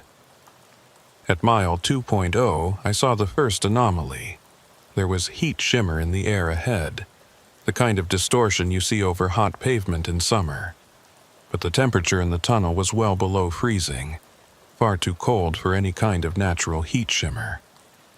The distortion rippled and moved, flowing across the roadway like water, and my headlights seemed to bend around it, creating strange shadows on the tunnel walls. I slowed even more, down to 15 miles per hour, trying to understand what I was seeing. The shimmer was localized to a section about 20 feet long, hovering maybe 6 feet off the ground. As I got closer, I could see that it was not just visual distortion. The air itself looked different there, thicker somehow, like I was approaching a curtain of dense fog even though there was no visible moisture. The CB radio crackled, and this time the voice was clearer, though still edged with static. "Harlan Yates, this is Dirk Salvatierra with Tunnel Maintenance. You're approaching a thermal anomaly at mile 2. Do not stop. Do not turn off your engine. Maintain steady speed and proceed through the affected area. The anomaly will not harm your vehicle, but any disruption in your forward momentum may cause complications. Acknowledge." I grabbed the handset. "This is Yates. Acknowledged. What kind of complications are we talking about?" No response. Just static and that underlying hum that seemed to resonate through the entire mountain. I was 10 feet from the shimmer when my instruments went haywire. The speedometer needle spun clockwise, then counterclockwise, then settled on a reading of 85 miles per hour, even though I was barely moving. The fuel gauge dropped to empty, then jumped to full, then started oscillating between the two. The temperature gauge climbed into the red zone, suggesting the engine was overheating, but I could hear the diesel running normally, felt no loss of power or unusual vibration. I entered the shimmer, and for a moment everything went wrong.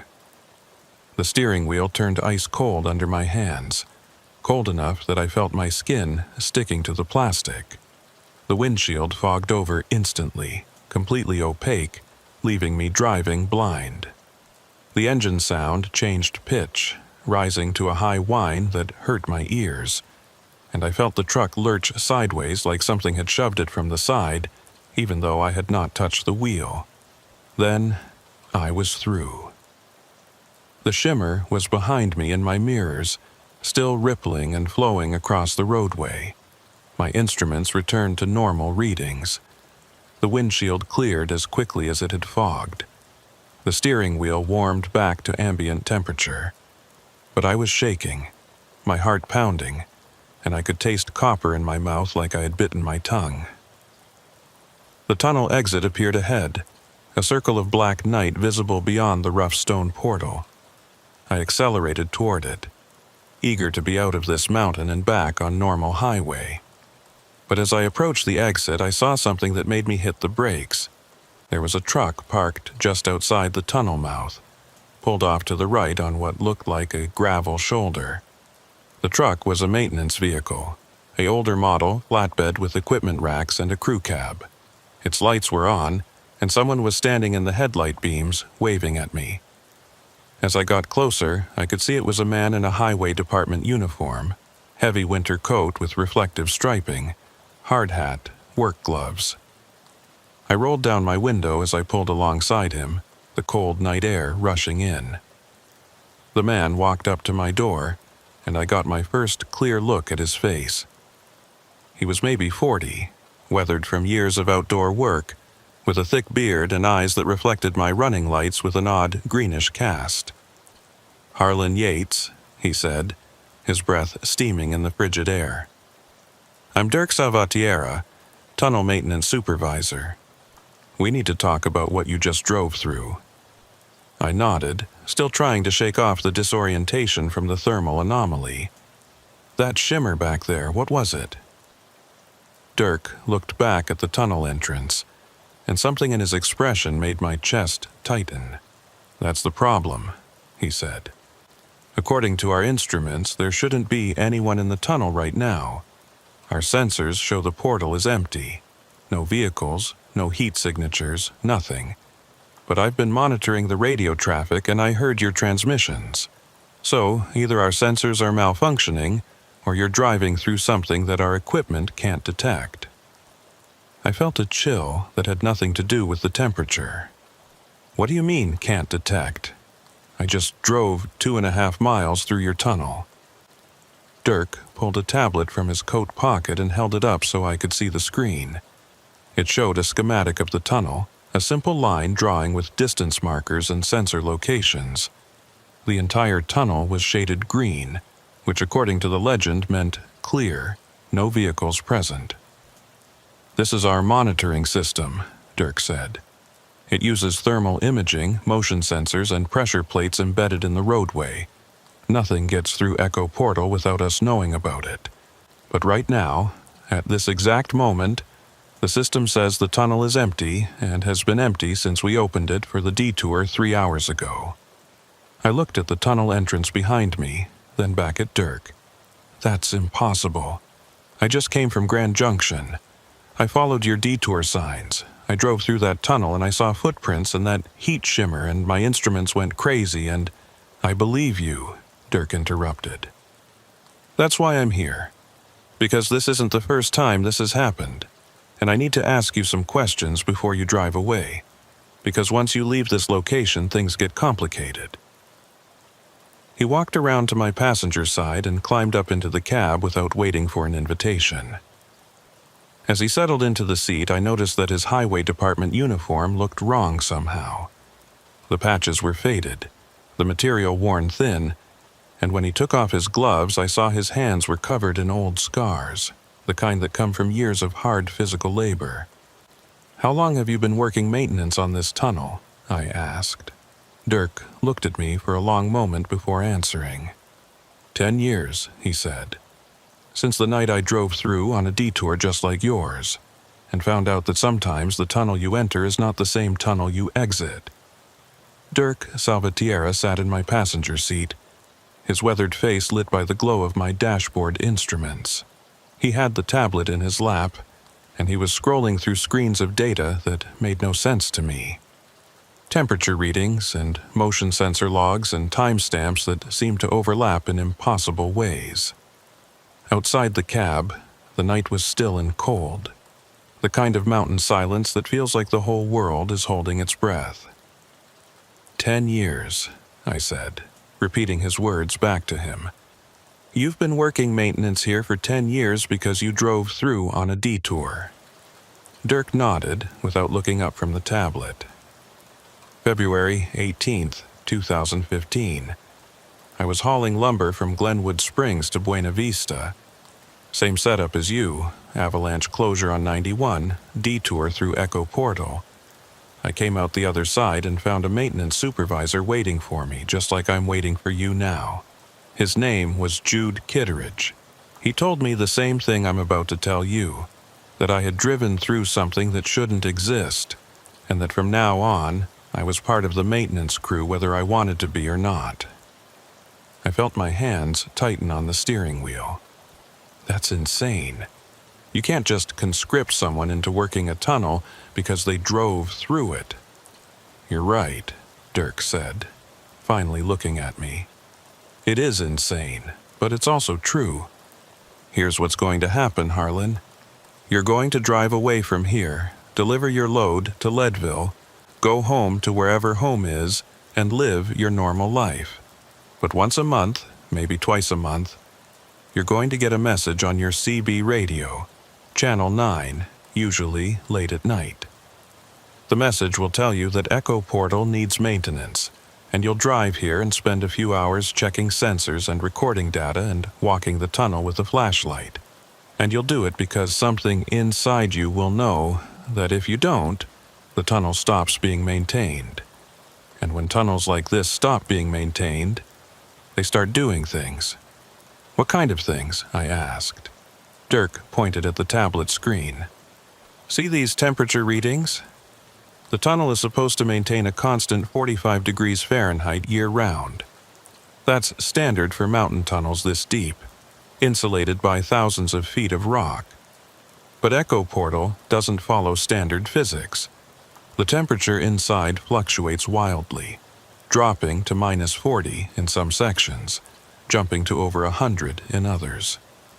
The thermal anomaly you drove through registers at 240 degrees on our sensors, hot enough to melt asphalt, but the road surface is always intact when we check it physically. He swiped to another screen. Motion sensors. We have them installed every 100 feet throughout the tunnel. They're supposed to track vehicles, measure traffic flow, alert us to any stopped vehicles or pedestrians, but they pick up movement even when the tunnel is supposedly empty. Footsteps, usually. Always the same pattern. Starting at the maintenance bay, walking toward the exit. Stride length of 4 to 5 feet. We've recorded this pattern over 3,000 times in the past 10 years. Who's walking? I asked, though I was not sure I wanted to know the answer. That's the question, Dirk said. Jude thought they were residual echoes, fragments of people who had been in the tunnel back when it was in active use. 1952 to 1962, those were the operational years. Highway Department records show that Echo Portal was built as a shortcut for mining traffic, but it was closed after only a decade because of, quote, structural concerns and anomalous maintenance requirements. Reading between the lines, the tunnel started exhibiting the same weird properties back then that it shows now, and rather than try to fix it, they just closed it and built a longer route around the mountain. But it's open now, I said. You're using it as a detour route. Only when necessary, Dirk said, and only because someone needs to monitor it. The tunnel can't be sealed permanently. They tried that in 1963, poured a concrete wall across both portals. Within 6 months, the walls had massive cracks, and the thermal readings from inside were going haywire. They finally removed the barriers in 1965 and established the maintenance protocol. 1 truck per month minimum has to transit the tunnel to keep it stable. If it goes too long without traffic, the anomalies get worse. The footprints multiply, the heat signatures show up in more locations, and eventually, the things that make the footprints start appearing in other tunnels, other roads, spreading out from Echo Portal like an infection. I was silent for a long moment, processing what he was telling me. It sounded like the plot of a bad horror movie.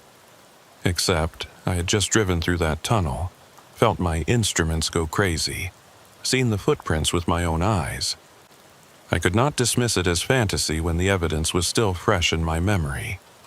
Show me the maintenance logs, I said. If this has been going on since the 60s, there must be records.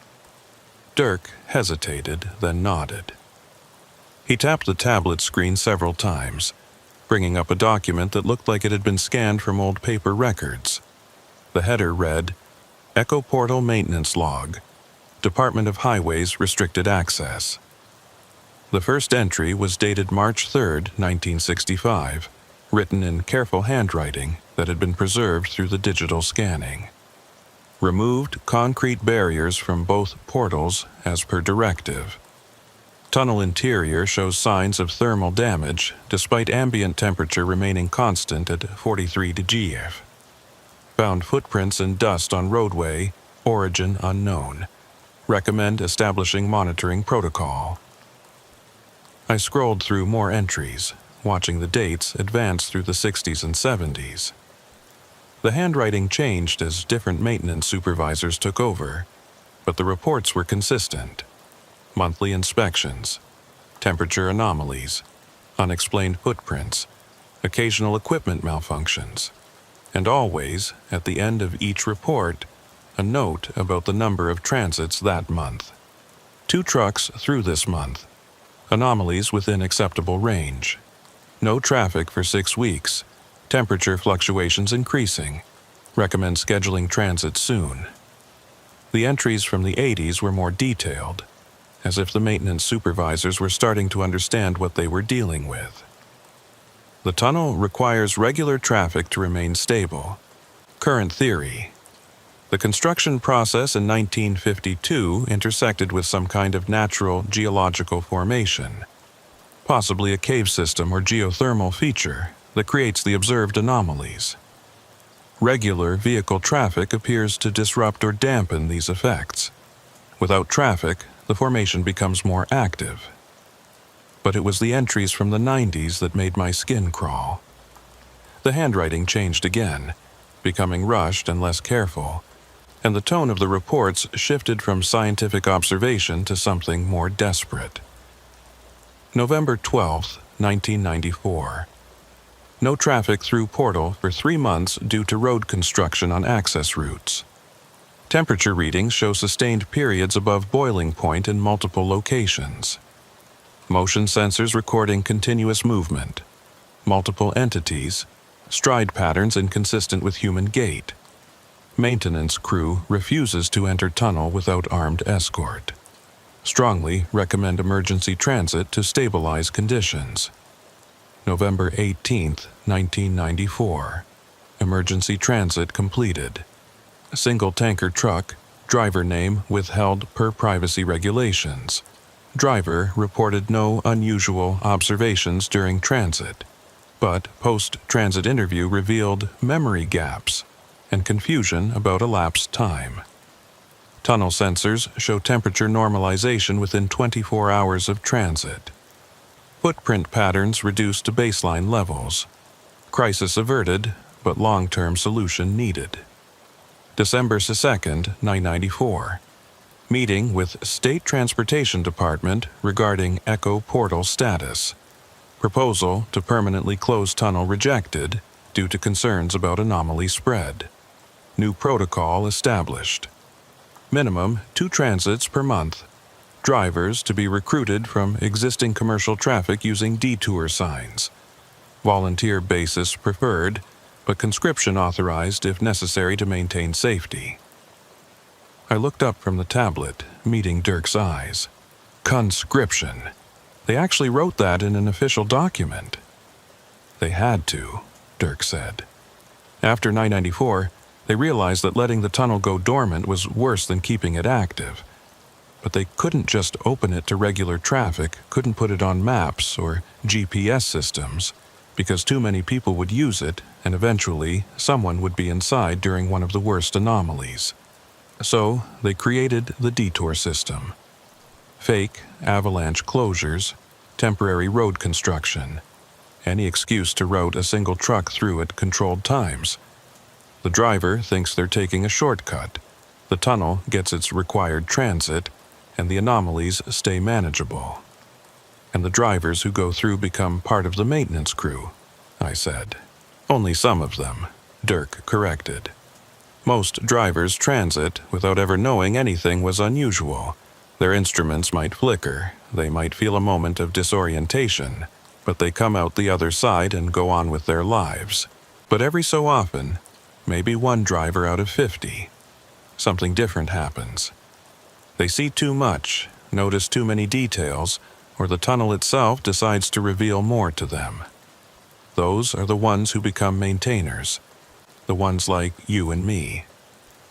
I thought about the footprints I had seen, the thermal shimmer, the way my instruments had gone haywire.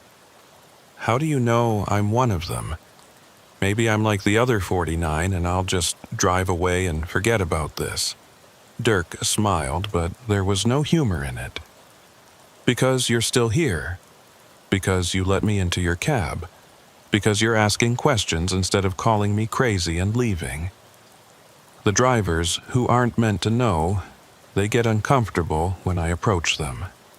They make excuses, they drive away, and by the next morning they've convinced themselves that nothing unusual happened.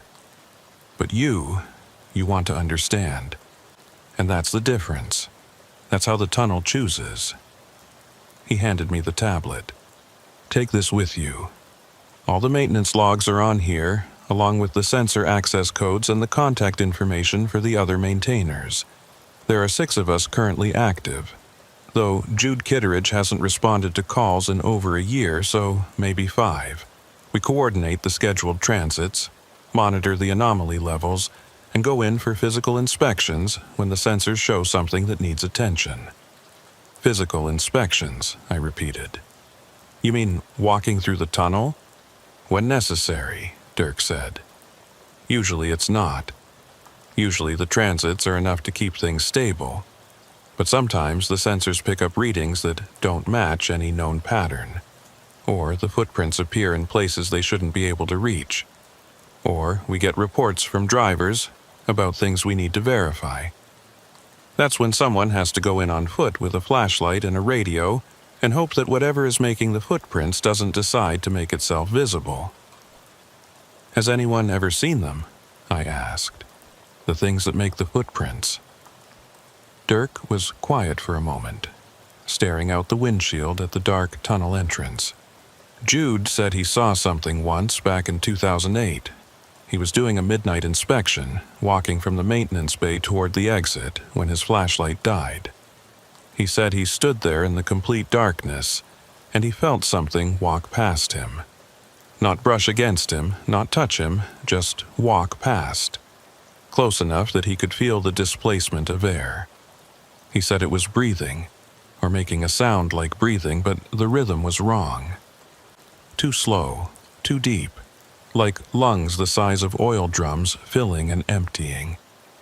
When his backup flashlight finally turned on, he was alone in the tunnel, but there were new footprints in the dust next to his own. 4 of them, spaced 5 feet apart, leading away toward the maintenance bay. After that, Dirk continued, Jude started getting obsessive about the tunnel. He would come out here 3-4 times a week, running inspections that didn't need to be done, staring at the sensor readings like they held some kind of secret message. He started talking about the tunnel like it was alive, like it had intentions and desires. Last time I saw him was January of last year. He said he had figured out what the tunnel wanted, and he was going to give it to him. Then he drove into Echo Portal at 2 in the morning, and nobody's seen him since. His truck never came out the other side. The sensors say the tunnel is empty, but sometimes, late at night, the motion detectors pick up movement in the maintenance bay, and the stride pattern matches human gait perfectly. No anomalous spacing, just someone walking back and forth like they're waiting for something. I felt a chill run through me that had nothing to do with the cold air coming through my open window. You think he's still in there?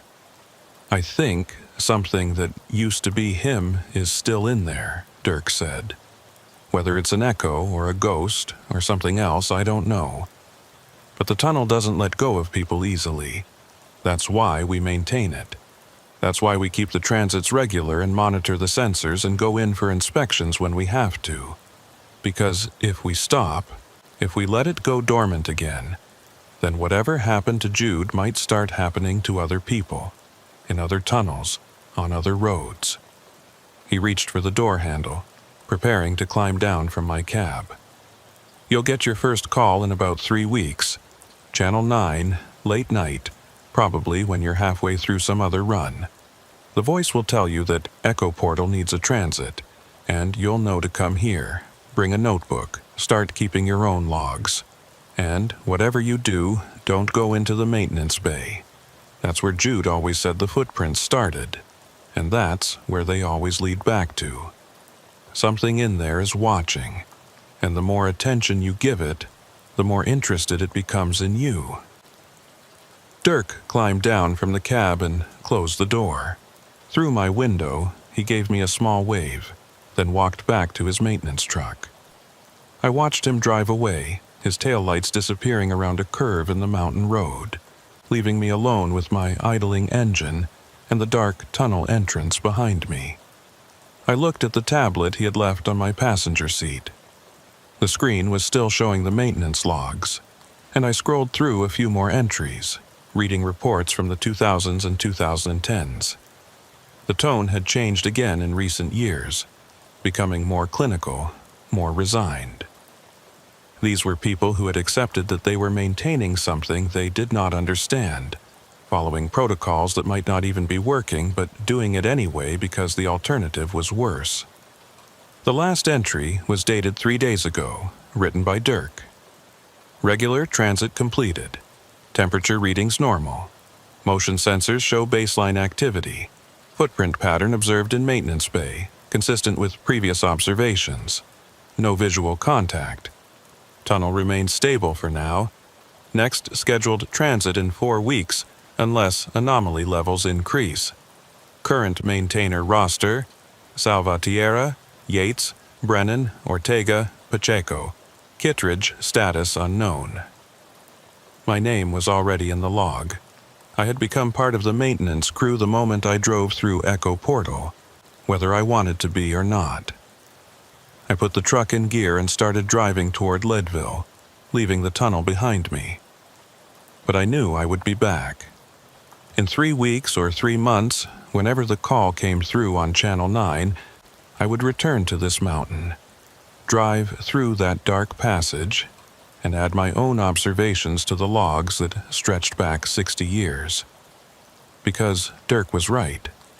The tunnel chose its maintainers, and once chosen, there was no walking away. In my rearview mirror, I could still see the tunnel entrance, a black rectangle cut into the mountainside. And as I watched, I saw a light appear inside the tunnel, a faint glow moving through the passage like someone walking with a flashlight. But I knew the tunnel was empty. The sensors said so. Dirk had confirmed it. There was no one inside Echo Portal. No one human, anyway. The light moved steadily toward the exit, and I accelerated, putting distance between myself and whatever was emerging from the mountain. I did not look back again until I was 5 miles down the road, and by then, the tunnel was out of sight, hidden by the curve of the mountain and the darkness of the Colorado night. But I could still feel it back there, breathing in its slow, impossible rhythm, waiting for the next transit, waiting for the next maintainer to accept their role in keeping it stable.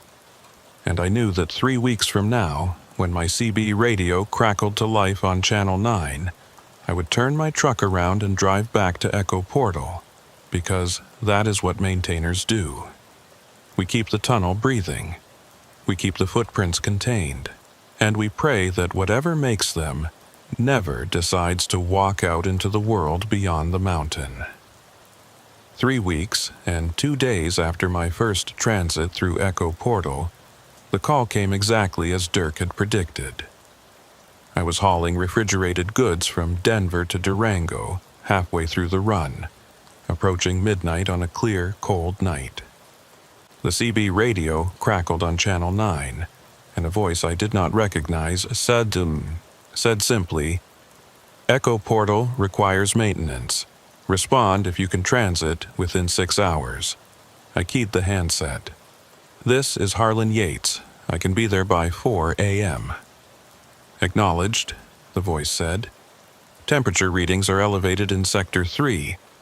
Motion sensors showing increased activity. Standard inspection protocol. Dirk Salvatierra will meet you at the North Portal." I changed course at the next junction, leaving my scheduled route and heading northwest into the mountains. My dispatcher would be unhappy about the delay, but I had already established a pattern over the past 3 weeks of occasionally taking longer routes or making unexplained stops. I told him I was dealing with recurring electrical problems that required frequent maintenance checks. It was not entirely a lie. The tablet Dirk had given me was integrated with my truck's systems now, monitoring the tunnel's sensors even when I was hundreds of miles away. And sometimes it would trigger alerts that made my dashboard lights flicker in patterns that matched the anomaly readings from Echo Portal. I reached the tunnel access road at 3:45 a.m. The temperature had dropped to 15 below zero, and the stars were so bright they looked like ice crystals frozen in the black sky. Dirk's maintenance truck was already parked at the north portal, its lights off, and I could see him standing outside the tunnel entrance, illuminated by my headlights as I pulled up. I climbed down from my cab, the cold hitting me like a physical blow. Dirk handed me a heavy parka with highway department patches and a hard hat with a mounted LED lamp. "Sector 3 is the maintenance bay area," he said, without preamble. Temperature readings spiked to 180 degrees about 2 hours ago, then dropped back to normal. But the motion sensors are showing continuous activity, and there's a new footprint pattern we haven't seen before. Smaller prints, human-sized, starting from the maintenance access door and leading into the main tunnel. "You said not to go into the maintenance bay," I reminded him. "I said not to go in alone and not to give it too much attention," Dirk corrected. "But if something is coming out of the bay and walking into the tunnel, we need to document it. That's new behavior, and new behavior means the tunnel is changing. We go in together, we stay on the main roadway, and we don't open any doors. Understood?" I nodded, pulling on the parka and adjusting the hard hat. Dirk handed me a radio clipped to a shoulder harness, a digital camera, and a clipboard with blank inspection forms. "Standard protocol," he said. "We walk in, document what we see, take temperature readings at marked intervals, and walk out. The whole inspection should take 90 minutes, maybe 2 hours. We don't stop except to record data. We don't investigate anything that looks unusual unless it's directly blocking the roadway. And if either of us says we need to leave, we leave immediately, no questions asked." He picked up his own equipment. A larger pack with monitoring gear and a heavy-duty flashlight that could double as a weapon. "One more thing," he said, looking me directly in the eyes. "If you see Jude Kitteridge in there, do not approach him. Do not speak to him. Do not acknowledge his presence. Whatever is walking around with his face is not him anymore, and engaging with it will only make things worse." We entered the tunnel side by side, our headlamps cutting through the darkness. The temperature dropped another 10 degrees once we were past the portal, and I could see ice forming on the tunnel walls, crystalline patterns that caught our lights and reflected them in strange angles. Our footsteps echoed, but the echoes were wrong, coming back too quickly from some directions and too slowly from others, like the tunnel's geometry did not match its visible dimensions. The first quarter mile was quiet.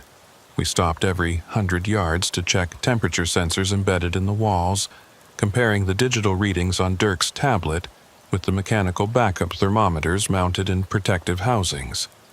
The readings matched, showing a steady 43 degrees Fahrenheit, exactly what the tunnel should maintain. But I could feel the cold more intensely than those numbers suggested, a bone-deep chill that made my joints ache. At the half-mile mark, we found the first anomaly. One of the motion sensors had been torn from the wall, leaving behind twisted mounting bolts and a spray pattern of what looked like rust stains on the concrete. But when Dirk examined the stains more closely with his flashlight, he shook his head. "Not rust," he said. "Mineral deposits, something with high iron content, probably from deep groundwater. But the sensor was just inspected 2 weeks ago, and it was intact then." He took photographs from multiple angles while I documented the damage on my inspection form. The sensor itself was nowhere to be seen, and there were no drag marks or debris suggesting it had been carried away. It was simply gone, ripped from the wall by something strong enough to shear through steel bolts. We continued deeper. At 3/4 of a mile, we reached the thermal anomaly zone where my instruments had gone haywire during my first tertius transit. This time, on foot, the effect was different. The air shimmered and rippled, but I could walk through it without the disorientation I had felt in my truck. Instead, I experienced a sensation of movement, like the air itself was flowing past me in currents that had nothing to do with ventilation or wind. Dirk's tablet showed temperature readings of 240 degrees in the center of the affected area, but I felt no heat, just that sense of invisible currents pulling at my clothes and making the hairs on my neck stand up. "It's getting stronger," Dirk muttered, recording the readings. "Last month, this zone was 50 yards long. Now it's closer to 80 yards, and the temperature peak is higher. Whatever geological formation is causing this, it's becoming more active." At mile 1-2, we reached the maintenance bay. The alcove was exactly as I remembered it from my first transit. A rectangular cutout in the tunnel wall with old equipment scattered around, and the metal access door set into the back wall. But now there was something new. The door was open, just a crack, maybe 6 inches, and pale light was leaking through the gap.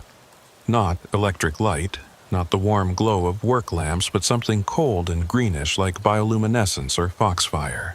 Dirk stopped at the edge of the bay, holding up a hand to keep me from advancing further.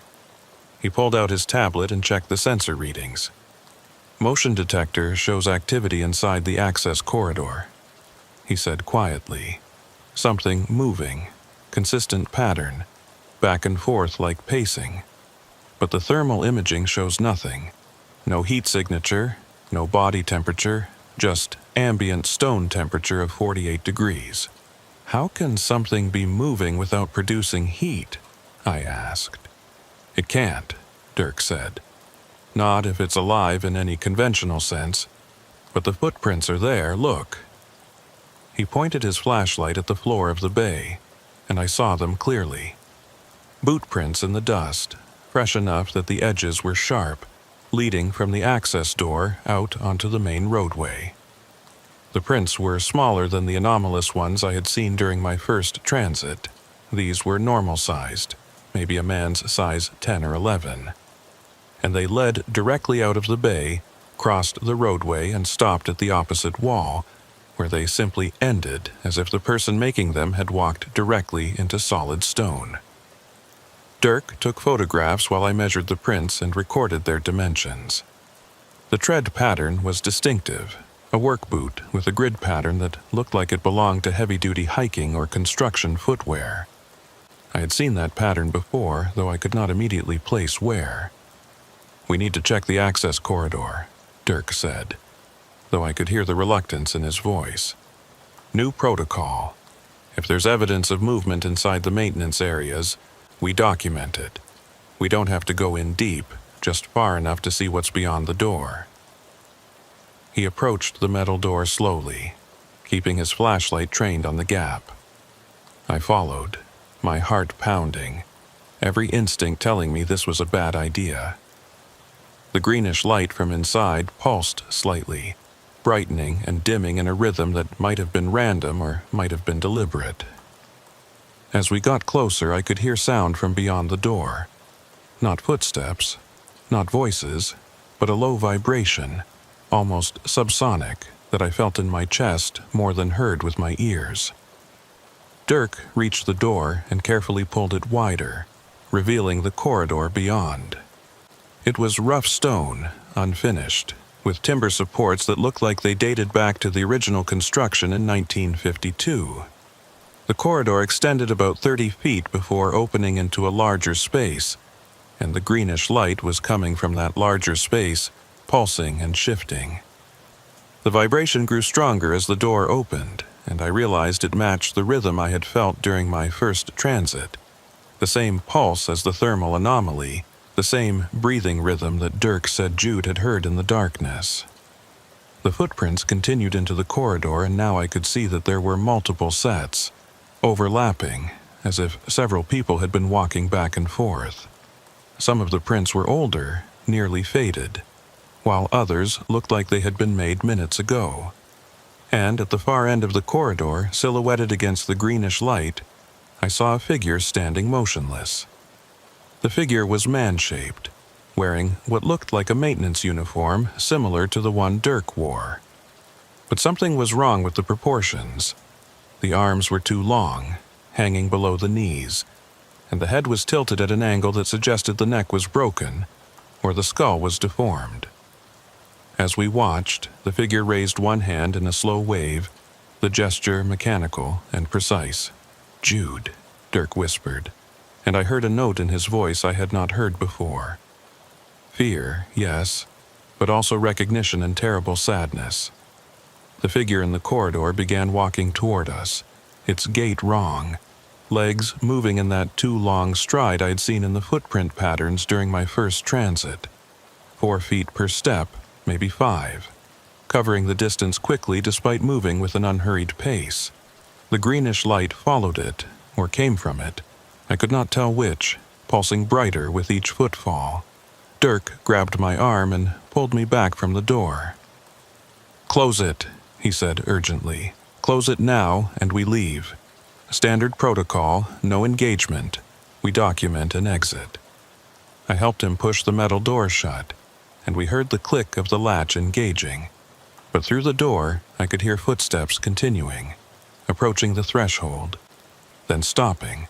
The vibration intensified, making the door rattle in its frame, and for a moment I thought whatever was on the other side would simply push through. But then the vibration stopped, the footsteps retreated, and we were left in silence broken only by our own harsh breathing. Dirk was already walking quickly back toward the tunnel entrance, his flashlight beam bouncing erratically as he moved. I followed, checking over my shoulder every few seconds, expecting to see the maintenance bay door burst open, expecting to see that wrongly proportioned figure emerge and follow us. But the door remained closed, and the greenish light gradually faded from the gap underneath it. We made it to the 3/4-mile mark before Dirk stopped and turned to face me. His face was pale under his hard hat, and his hands were shaking slightly as he pulled out his tablet to record our observations. "That was him," he said. "That was Jude, or something wearing Jude. The build was right, the uniform was right. Even the way he waved was right. That's exactly how Jude used to acknowledge people when he saw them from a distance. But the proportions were wrong," I said. "The arms, the stride length. The tunnel changed him," Dirk said. "Or made a copy that's not quite accurate. Or something else is using his appearance. I don't know which is worse." He finished entering data into the tablet and looked back toward the maintenance bay, though we could no longer see it from our position. "This changes everything. Jude isn't just missing. He's inside the access corridors, and he's moving between the maintenance areas and the main tunnel. If he starts appearing during regular transits, if drivers see him, the whole system falls apart." "What do we do?" I asked. "We finish the inspection," Dirk said. "We document everything according to protocol, and then we call an emergency meeting with the other maintainers, because this is beyond standard maintenance now. This is containment." We continued toward the exit, moving faster now, our earlier caution replaced by urgency. The tunnel felt different on the return walk, the walls seeming closer, the ceiling lower, the darkness more aggressive in pushing back against our lights. Every shadow might have hidden a figure, every echo might have been footsteps following us, and I found myself walking faster and faster until we were almost jogging by the time we reached the final 100 yards. The exit appeared ahead, that blessed circle of gray, pre-dawn light, and I felt a surge of relief so intense it was almost painful. We emerged into the cold mountain air, and I gulped it down, realizing I'd been breathing shallowly throughout the entire inspection, as if some part of me had been afraid to draw the tunnel's air too deeply into my lungs. Dirk immediately pulled out his phone and made a call, speaking in quick, urgent sentences to whoever answered. I could only hear his side of the conversation, but the words I caught were enough. Active mischievous manifestation, access corridor, visual confirmation, need meeting within 24 hours. While he talked, I walked to my truck and climbed into the cab, needing the familiar space, the normal surfaces, the reliable instruments. I pulled out the tablet and reviewed the data we had collected. Temperature spikes, motion sensor damage, footprint measurements, photographic evidence. It all looked official and scientific in the neat digital forms, but it did nothing to capture the reality of what we had seen, the wrongness of that figure in the corridor, the feeling of being watched by something that wore a human shape but had forgotten or never known how to properly inhabit it. Dirk finished his call and walked over to my truck. Meeting is set for tomorrow night, 9 p.m. at the Flying J in Frisco. All active maintainers will be there. We're going to review the protocols and decide if Echo Portal needs to be shut down permanently. Consequences be damned. Can it be shut down? I asked. I thought you said that made things worse. It does, Dirk admitted. But having Jude or whatever he's become walking around in there might be worse. We need to discuss options, figure out if there's a way to contain the access corridors without sealing the main tunnel. Maybe welding the maintenance doors shut. Maybe filling the corridors with concrete, I don't know. But we can't leave things as they are. He looked back at the tunnel entrance one more time. And in the growing light of dawn, I could see how exhausted he looked. How the years of maintenance had worn him down. 10 years I've been doing this, he said. 10 years of monitoring and inspecting and keeping this thing stable. And now I'm wondering if we've been making a mistake the whole time. Maybe the tunnel was supposed to be sealed in 1963. Maybe we've been feeding it by keeping it active, giving it the energy it needs to grow and change and create things like what we saw in that corridor. You think the transits make it stronger? I asked. I think the tunnel needs something from us, Dirk said. I just don't know what. Traffic, attention, maintenance, maybe all of those things. And I think it's been slowly getting what it needs for 60 years, and now it's strong enough to start keeping people. First Jude, but who's next? How many more transits before another maintainer goes missing? How many before it reaches out beyond the mountain and starts affecting other tunnels, other roads?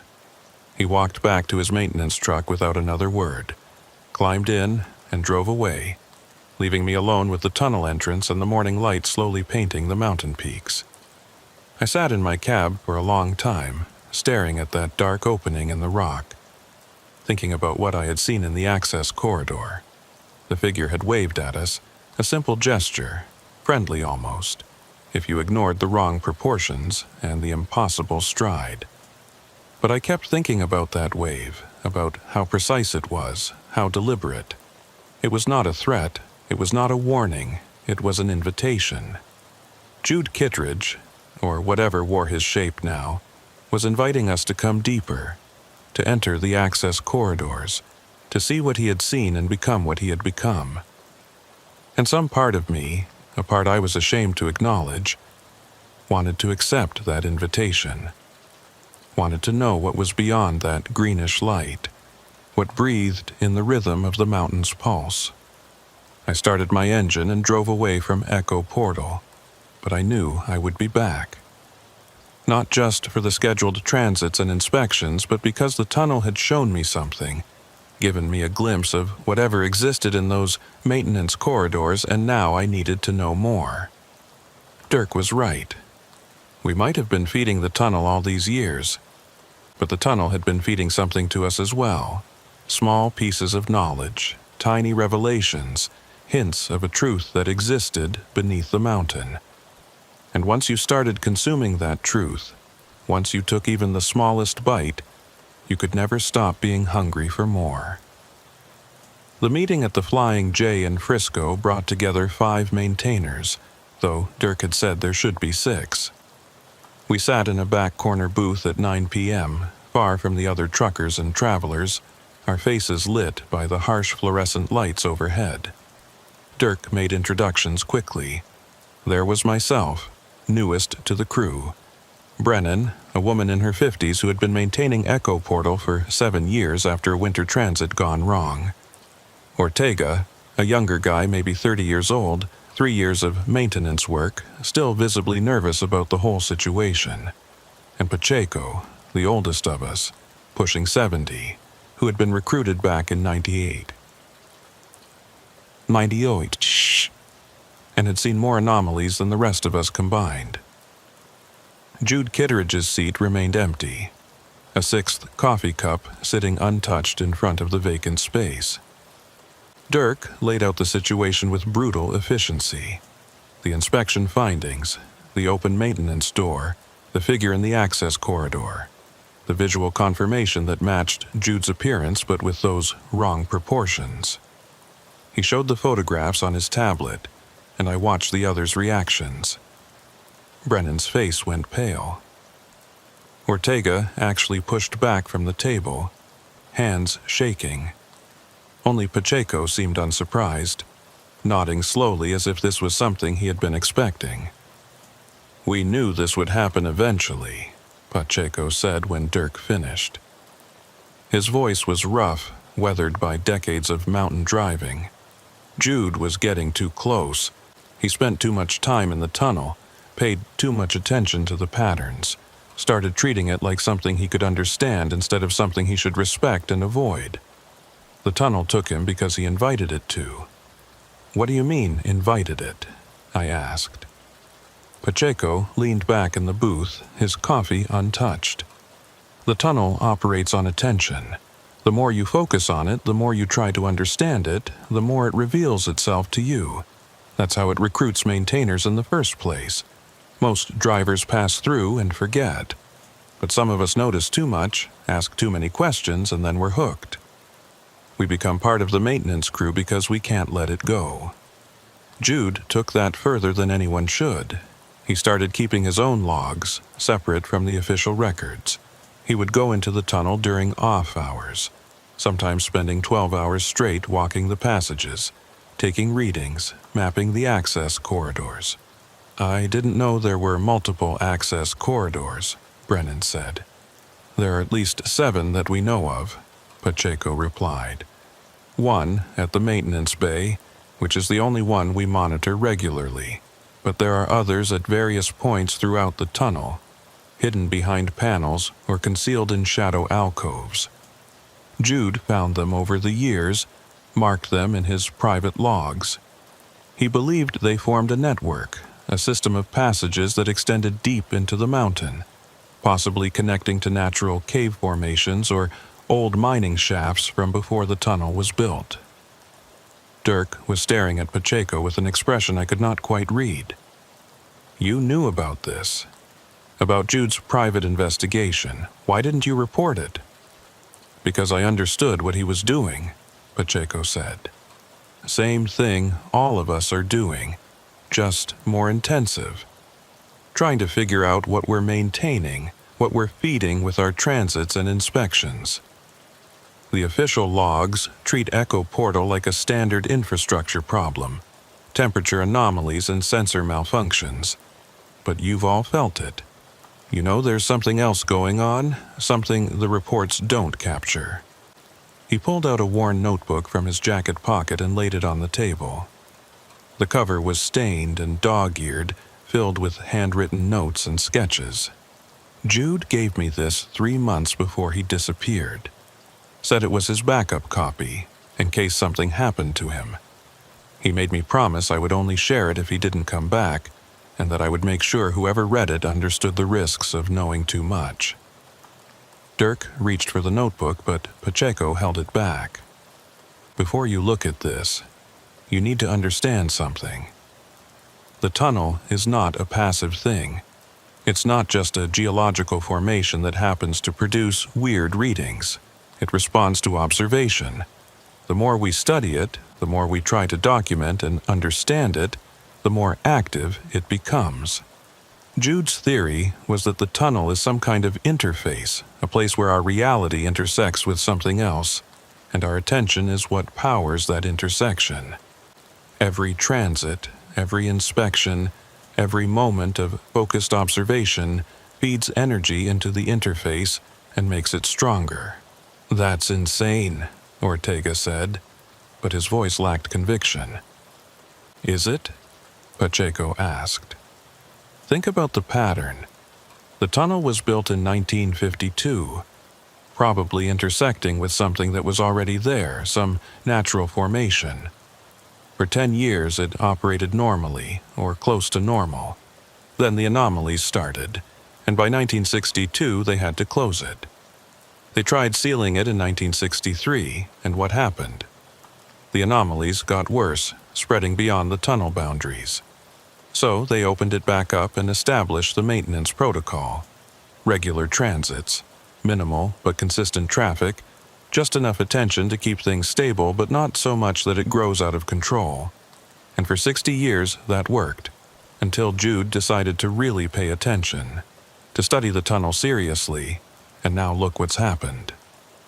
He pushed the notebook across the table to Dirk. "His last entries are in there, the ones he wrote just before he went in that final time. Read them, and then tell me if you still think we should keep maintaining this tunnel, or if maybe we should walk away and let whatever wants to happen, happen." Dirk opened the notebook to the last pages.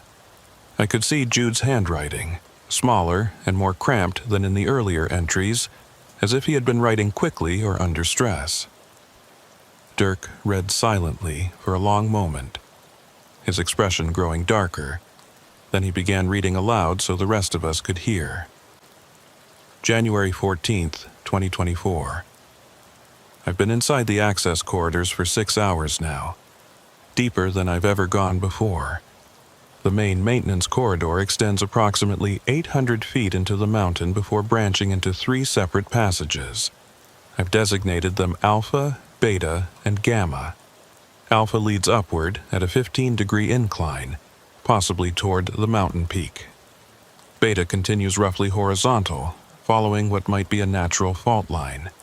Gamma descends sharply, dropping at least 200 feet over a 300-foot distance. The temperature in the corridors is constant at 62 degrees, warmer than the main tunnel. The air quality is good, no gas buildup or oxygen depletion that I can detect. But there's something else in the air, something I can taste on my tongue like copper or ozone.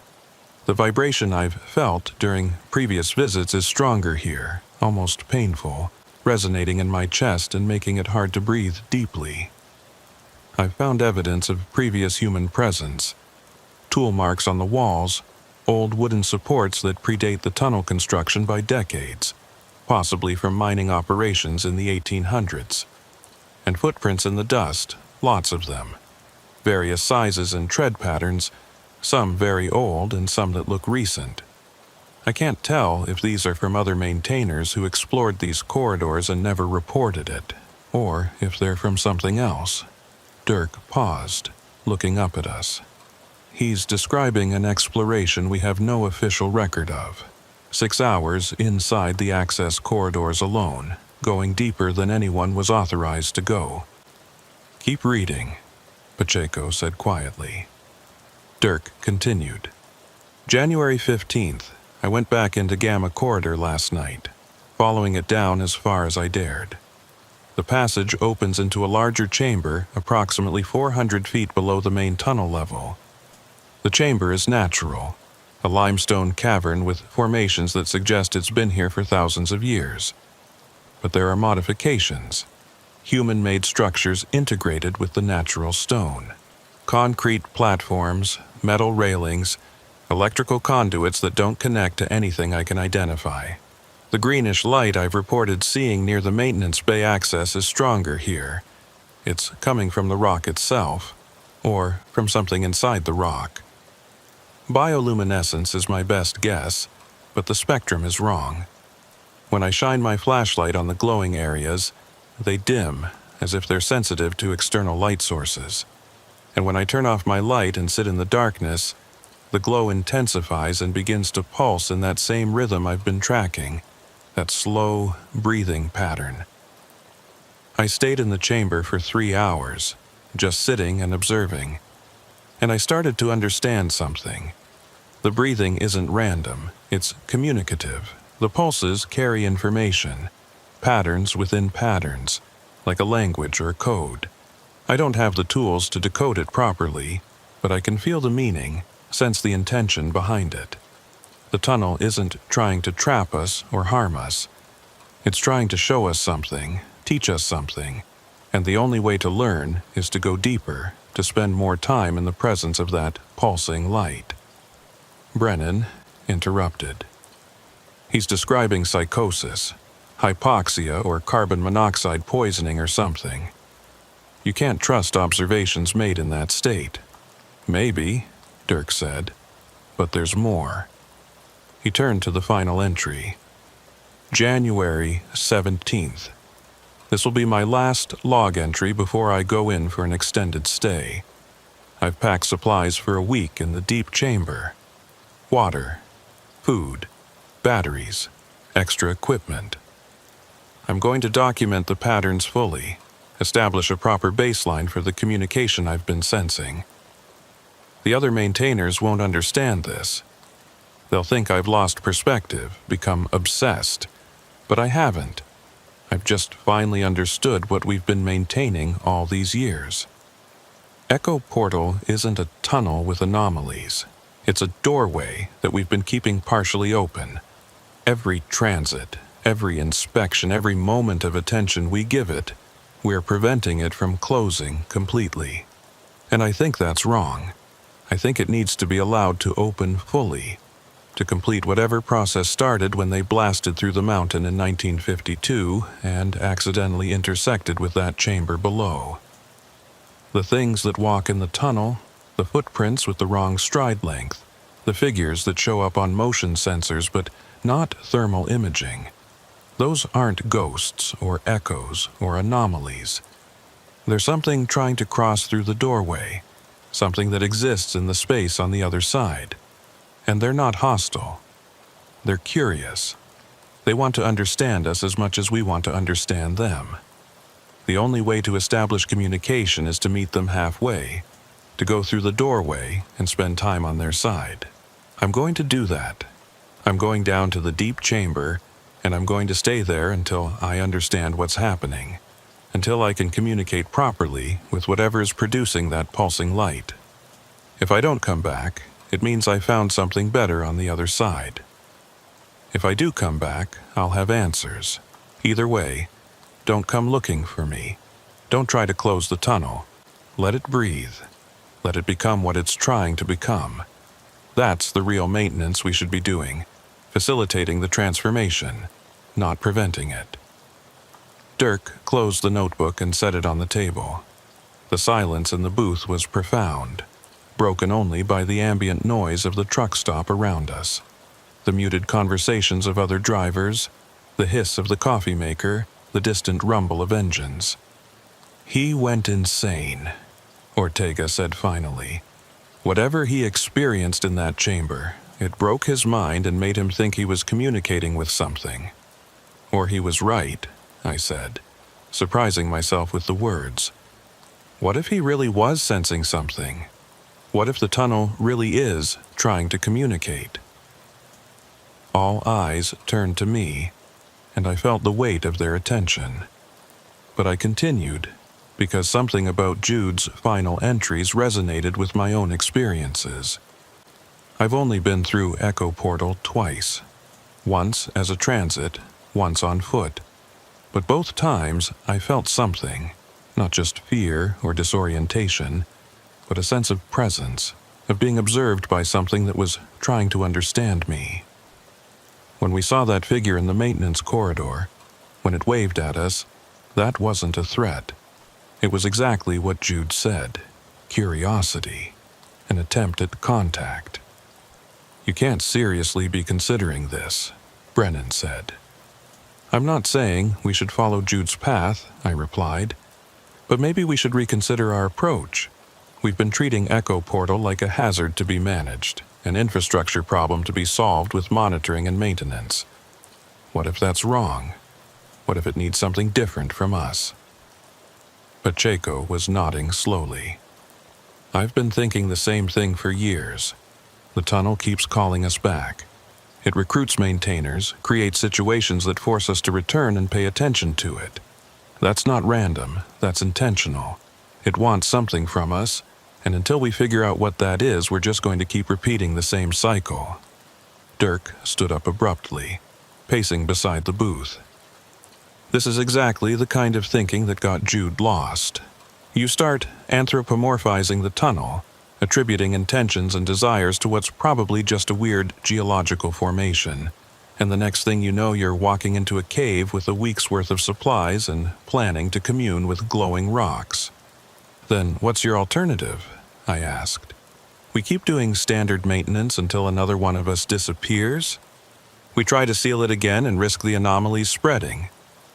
Or we walk away entirely and hope that whatever happens far enough from population centers that it doesn't matter? Dirk stopped pacing and looked at each of us in turn. I don't know, he admitted. That's why I called this meeting, because I've been maintaining Echo Portal for 10 years and I thought I understood what we were doing. But after seeing Jude in that corridor, after reading his logs, I don't know anymore. Maybe he's right. Maybe we've been doing it wrong all along. There's one way to find out, Pacheco said. He was looking directly at me, and I felt a chill run down my spine. Someone needs to go into the deep chamber, not for a week like Jude planned, but for a few hours, properly equipped, with communication maintained with the surface, with a plan for extraction if things go wrong. We need to verify what's down there, document it properly, and determine if there's really anything trying to communicate, or if it's just environmental effects causing hallucinations.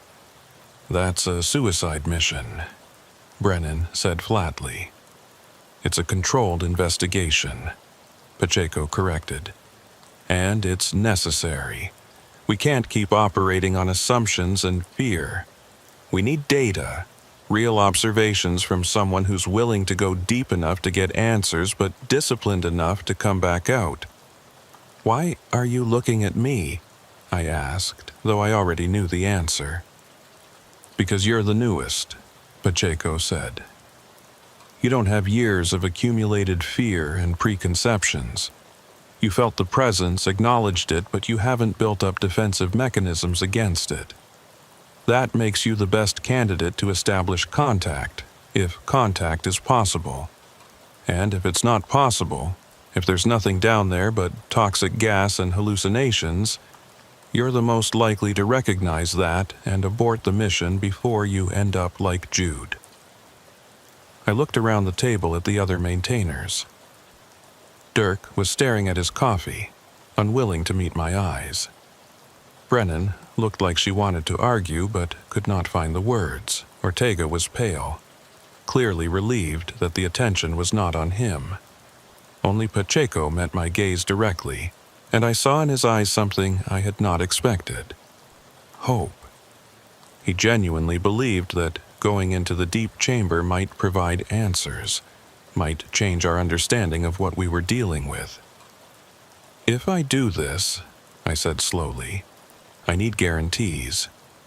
Full safety equipment, communication maintained at all times, and a rescue team ready to pull me out if I call for extraction.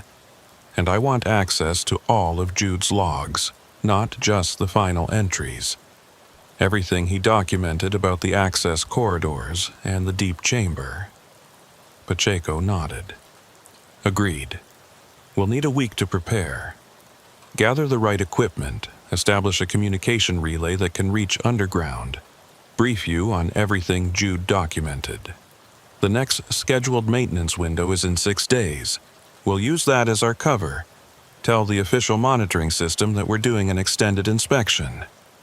I'll coordinate logistics, Dirk said, though his voice suggested he was not happy about the decision. But I want it on record that I think this is a mistake. We're not researchers. We're truck drivers who got recruited into maintaining something we don't understand. This is beyond our scope. It's been beyond our scope from the beginning, Pacheco said. We've just been pretending otherwise." The meeting broke up shortly after that, each of us heading back to our trucks and our regular routes.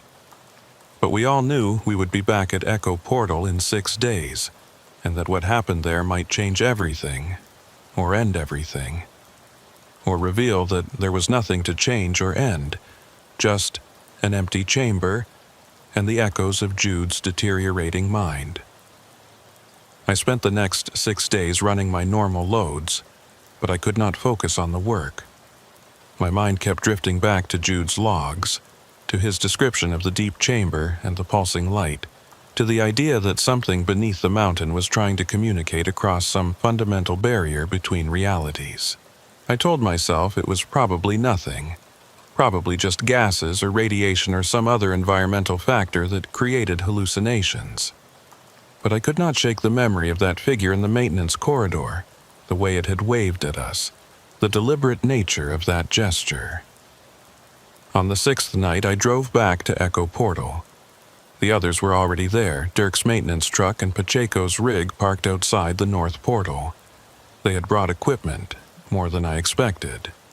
Climbing gear, rope, extra lights, oxygen sensors, carbon monoxide detectors, a portable ventilation fan, first aid supplies, and a communication setup that included a CB base station and a series of relay units that could be placed along the descent route.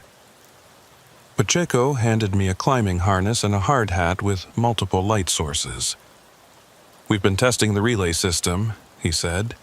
"It works down to about 500 feet, which should be deep enough to reach the chamber Jude described. Every 100 feet, you'll place one of these repeater units. They'll boost the signal and maintain the connection. If at any point you lose communication, you abort and come back up immediately. Understood?" I nodded, strapping on the harness and checking the equipment. Dirk gave me a radio tuned to our private frequency and I tested it, confirming I could hear his voice clearly. "Remember," he said, "you're not Jude. You don't have to understand everything or document everything. Your mission is simple. Get to the deep chamber, observe for 30 minutes, report what you see, and come back. No extended stays, no attempts at communication, just observation and extraction." "What if something tries to communicate with me?" I asked. Dirk was quiet for a moment. "Then you document it and report it. But you don't engage. You don't make promises or agreements. You just observe and come back. We can make decisions about next steps once we have your report." At midnight, I entered the tunnel alone, my lights cutting through the familiar darkness. I moved quickly through the first mile, past the thermal anomaly zone that shimmered and pulsed as I walked through it, past the emergency bay where we had seen the figure in the access corridor. The maintenance door was closed now, sealed with heavy chains and padlocks that Dirk had installed after our last inspection. But I was not going in through that door. Pacheco had given me coordinates for one of the other access points Jude had discovered, a concealed panel in the tunnel wall at mile 18. I found it exactly where the logs had indicated, a section of concrete that looked solid but could be pushed aside to reveal a narrow opening. I slipped through into a rough stone passage that immediately began to descend. The passage was tight, barely wide enough for my shoulders, and I had to move carefully to avoid snagging my equipment on the rough walls. My radio crackled, and I heard Dirk's voice. "Harlan, we're receiving your signal. Confirm you're in the access corridor." "Confirmed," I replied. "Beginning descent. Placing first relay unit now." I attached the first repeater to the wall with adhesive mounts and continued down.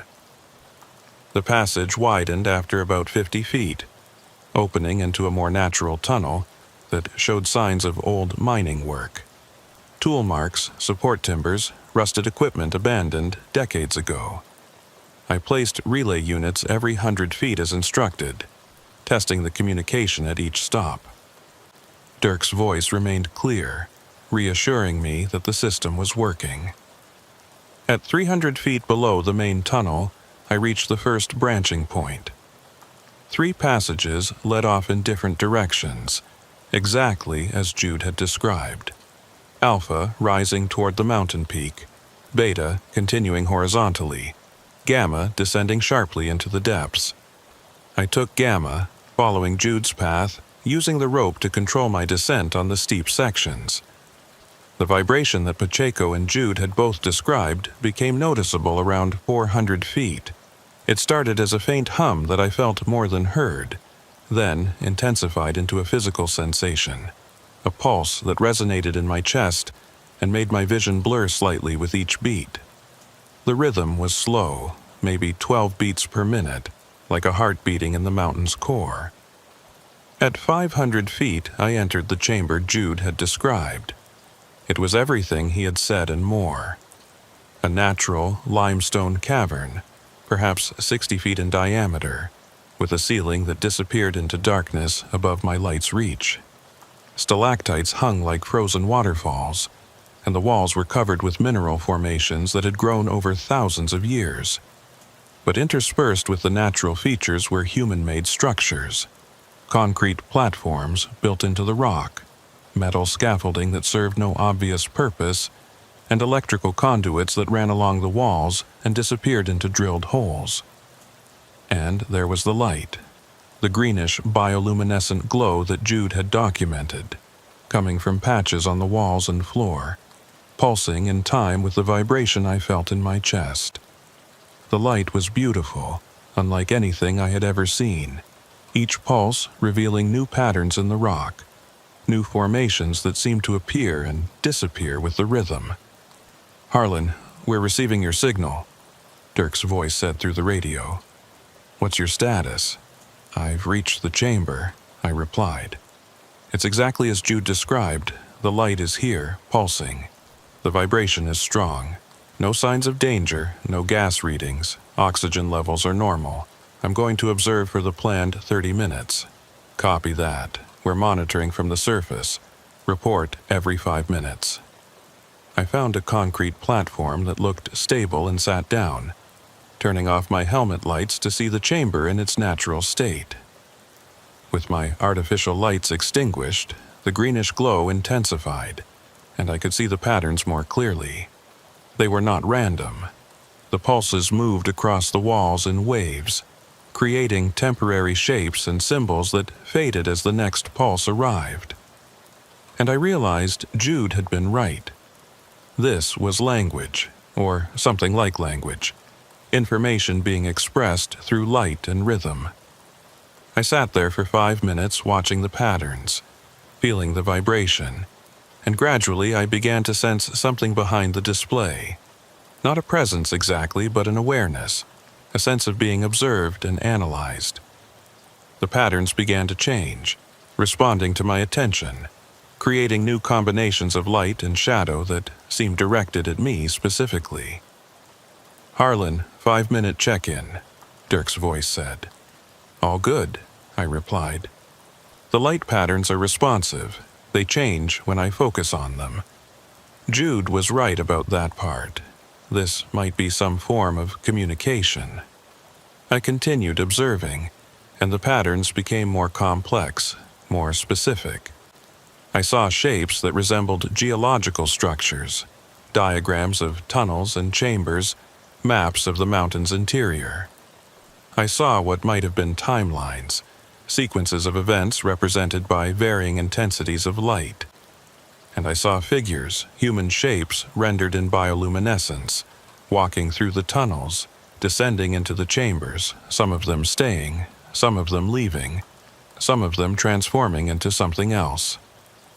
At the 15-minute mark, I saw Jude. His shape appeared in the patterns, rendered in light, walking down through the access corridors just as I had done.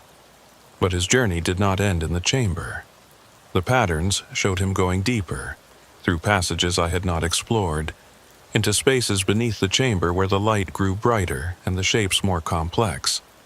And at the end of his journey, I saw him standing in a space that was not quite cave and not quite room, his human form dissolving into light, merging with the patterns, becoming part of the display. "Harlan, 15-minute check-in," Dirk's voice was concerned now. "Your vitals are showing elevated heart rate. Are you okay?" "I see him," I said. "I see Jude. The patterns are showing me what happened to him. He went deeper than this chamber. There are passages below here, and he followed them until he reached something, and then he became part of it." "That's hallucination," Dirk said firmly. "Environmental factors affecting your perception. You need to begin extraction now." But I could not move yet because the patterns were still showing me things. They were showing me the tunnel's history. The moment in 1952 when the construction crews blasted through the rock and accidentally broke through into these chambers. The moment when two realities intersected. When the space beneath the mountain opened a connection to somewhere else. Somewhere that existed in patterns of light and rhythm rather than solid matter. The tunnel was not a doorway between places. It was a doorway between states of being. The pattern showed me the maintenance crews, the decades of people trying to understand and control what they had discovered. They showed me the transits, the energy we provided every time a truck drove through, every time a maintainer descended into the depths. We were feeding it, just as Pacheco had suspected, but not in a predatory sense. We were providing a bridge, a connection between the solid world above and the pattern world below. Our attention, our observation, our very presence created the interface that allowed the two realities to coexist. And Jude had gone all the way through. He had dissolved his solid form and reconstituted himself as patterns, becoming part of the light display, learning to communicate in rhythm and luminescence instead of words and gestures. The figure we had seen in the maintenance corridor was not a monster wearing Jude's shape. It was Jude trying to come back, trying to translate himself back into solid form, but not quite succeeding because he had spent too long existing as patterns. His proportions were wrong because he was remembering human shape from the inside of the pattern world, and the translation was imperfect. "Harlan, you need to respond. We're preparing to send a rescue team." I keyed my radio. "I'm fine. I understand now. I understand what Jude found, what the tunnel is, what we've been maintaining all these years. It's not dangerous. It's not trying to trap us. It's just different, existing in a state we don't have words for. And it's been trying to show us that, teach us that, every time we come down here." "That's the gas talking," Dirk said. "Your oxygen sensor is showing normal readings, but there could be other compounds affecting you. Begin extraction immediately. That's an order." I stood up, turning my helmet lights back on, and the bioluminescent glow dimmed in response to the artificial light. The patterns faded, leaving only natural rock formations and the human-made structures that had been built to study them.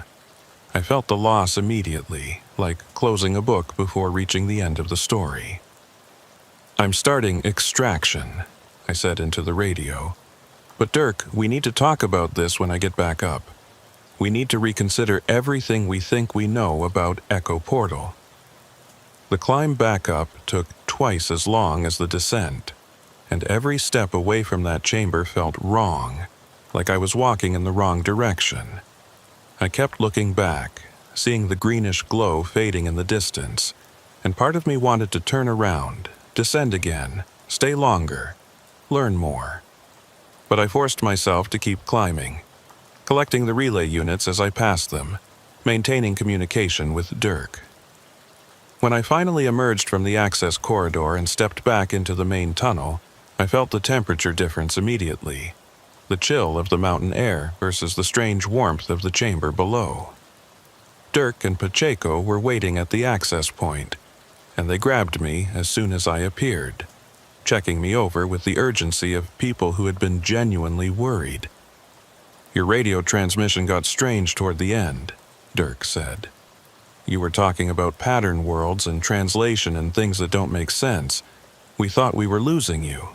"You weren't losing me," I said. "I was finding something, learning something. Whatever Jude discovered down there, it's real. It's not hallucination or gas or environmental effects.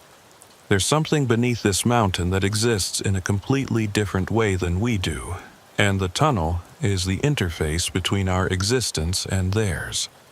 Pacheco was nodding, his weathered face showing something that might have been vindication. You saw the patterns, the light communication. I saw more than that, I said. I saw what happened to Jude. He went deeper than the chamber I reached, and he found a way to translate himself into their form of existence. That's why he looks wrong when we see him in the corridors.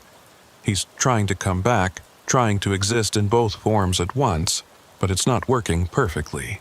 This is exactly what I was afraid of, Dirk said. You went down there as a skeptic and came back as a believer. That's how the tunnel gets you.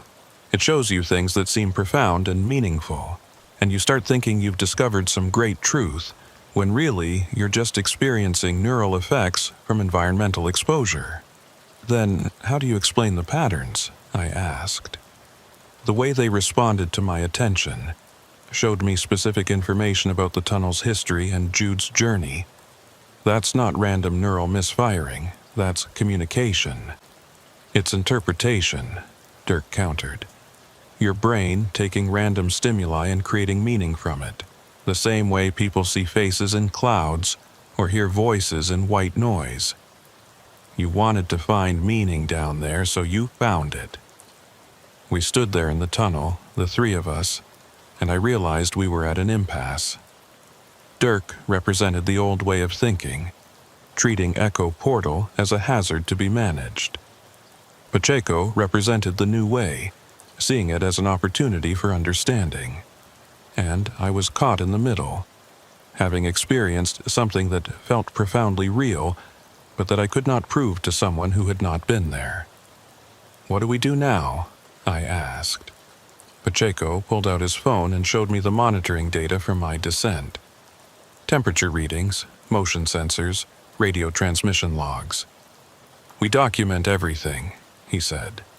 We add your observations to the official logs, and we make a decision as a group about whether to continue standard maintenance protocols or to explore this further. There's nothing to explore, Dirk insisted. Harlan went into a chamber, experienced some unusual effects, and came back with theories that can't be tested or verified. That doesn't change our job. We keep the tunnel stable, we prevent the anomalies from spreading, and we don't lose any more maintainers to whatever is down there. What if Jude's not lost? I said. What if he found something better? What if the reason he's trying to come back is not because he's trapped, but because he wants to show us what he's learned? Dirk stared at me for a long moment, then shook his head. I can't do this anymore, he said. 10 years of maintenance, of trying to keep this thing under control, and now it's taking people's minds even when they come back out. I'm done. Find someone else to coordinate the transits and inspections. I'm out. He walked toward his maintenance truck without another word. Pacheco and I watched him go, and I felt a mix of understanding and disappointment. Dirk had been the anchor, the one who kept us focused on practical concerns, and now he was leaving because the practical had collided with the inexplicable. He'll be back, Pacheco said quietly. They always come back. The tunnel doesn't let go once it has its hooks in you, but he needs time to process what's happening, to reconcile his understanding of the world with what we're learning about this place. What are we learning? I asked. Really? Because I'm not sure I understand it myself. Pacheco smiled, the expression tired but genuine. We're learning that there's more than one way to exist, more than one type of reality. And sometimes they intersect, usually in places deep beneath the earth where the barriers are thin. Echo Portal is one of those places. Probably there are others, scattered around the world, most of them sealed or forgotten. But this one stayed open, and we've been maintaining it without understanding what we were really doing. And Jude? Jude found a way through, Pacheco said. Whether that's a tragedy or a triumph, I don't know. but I think he wants us to understand what he discovered. I think that's why he's still appearing in the corridors, still trying to make contact. He's not haunting us, he's teaching us. I looked back at the access corridor entrance, at the darkness beyond the concealed panel. Should we go back down, try to establish more direct communication? Not yet, Pacheco said. You've given the tunnel enough attention for one night. Let it digest what happened, let the patterns adjust. In a few weeks, we'll do another inspection. And maybe this time we'll see more, understand more. That's how it works with Echo Portal. Slowly, gradually, layer by layer, it reveals itself to those patient enough to keep paying attention. We walked back to our trucks together, leaving the tunnel entrance behind. But I knew I would be back, probably sooner than a few weeks.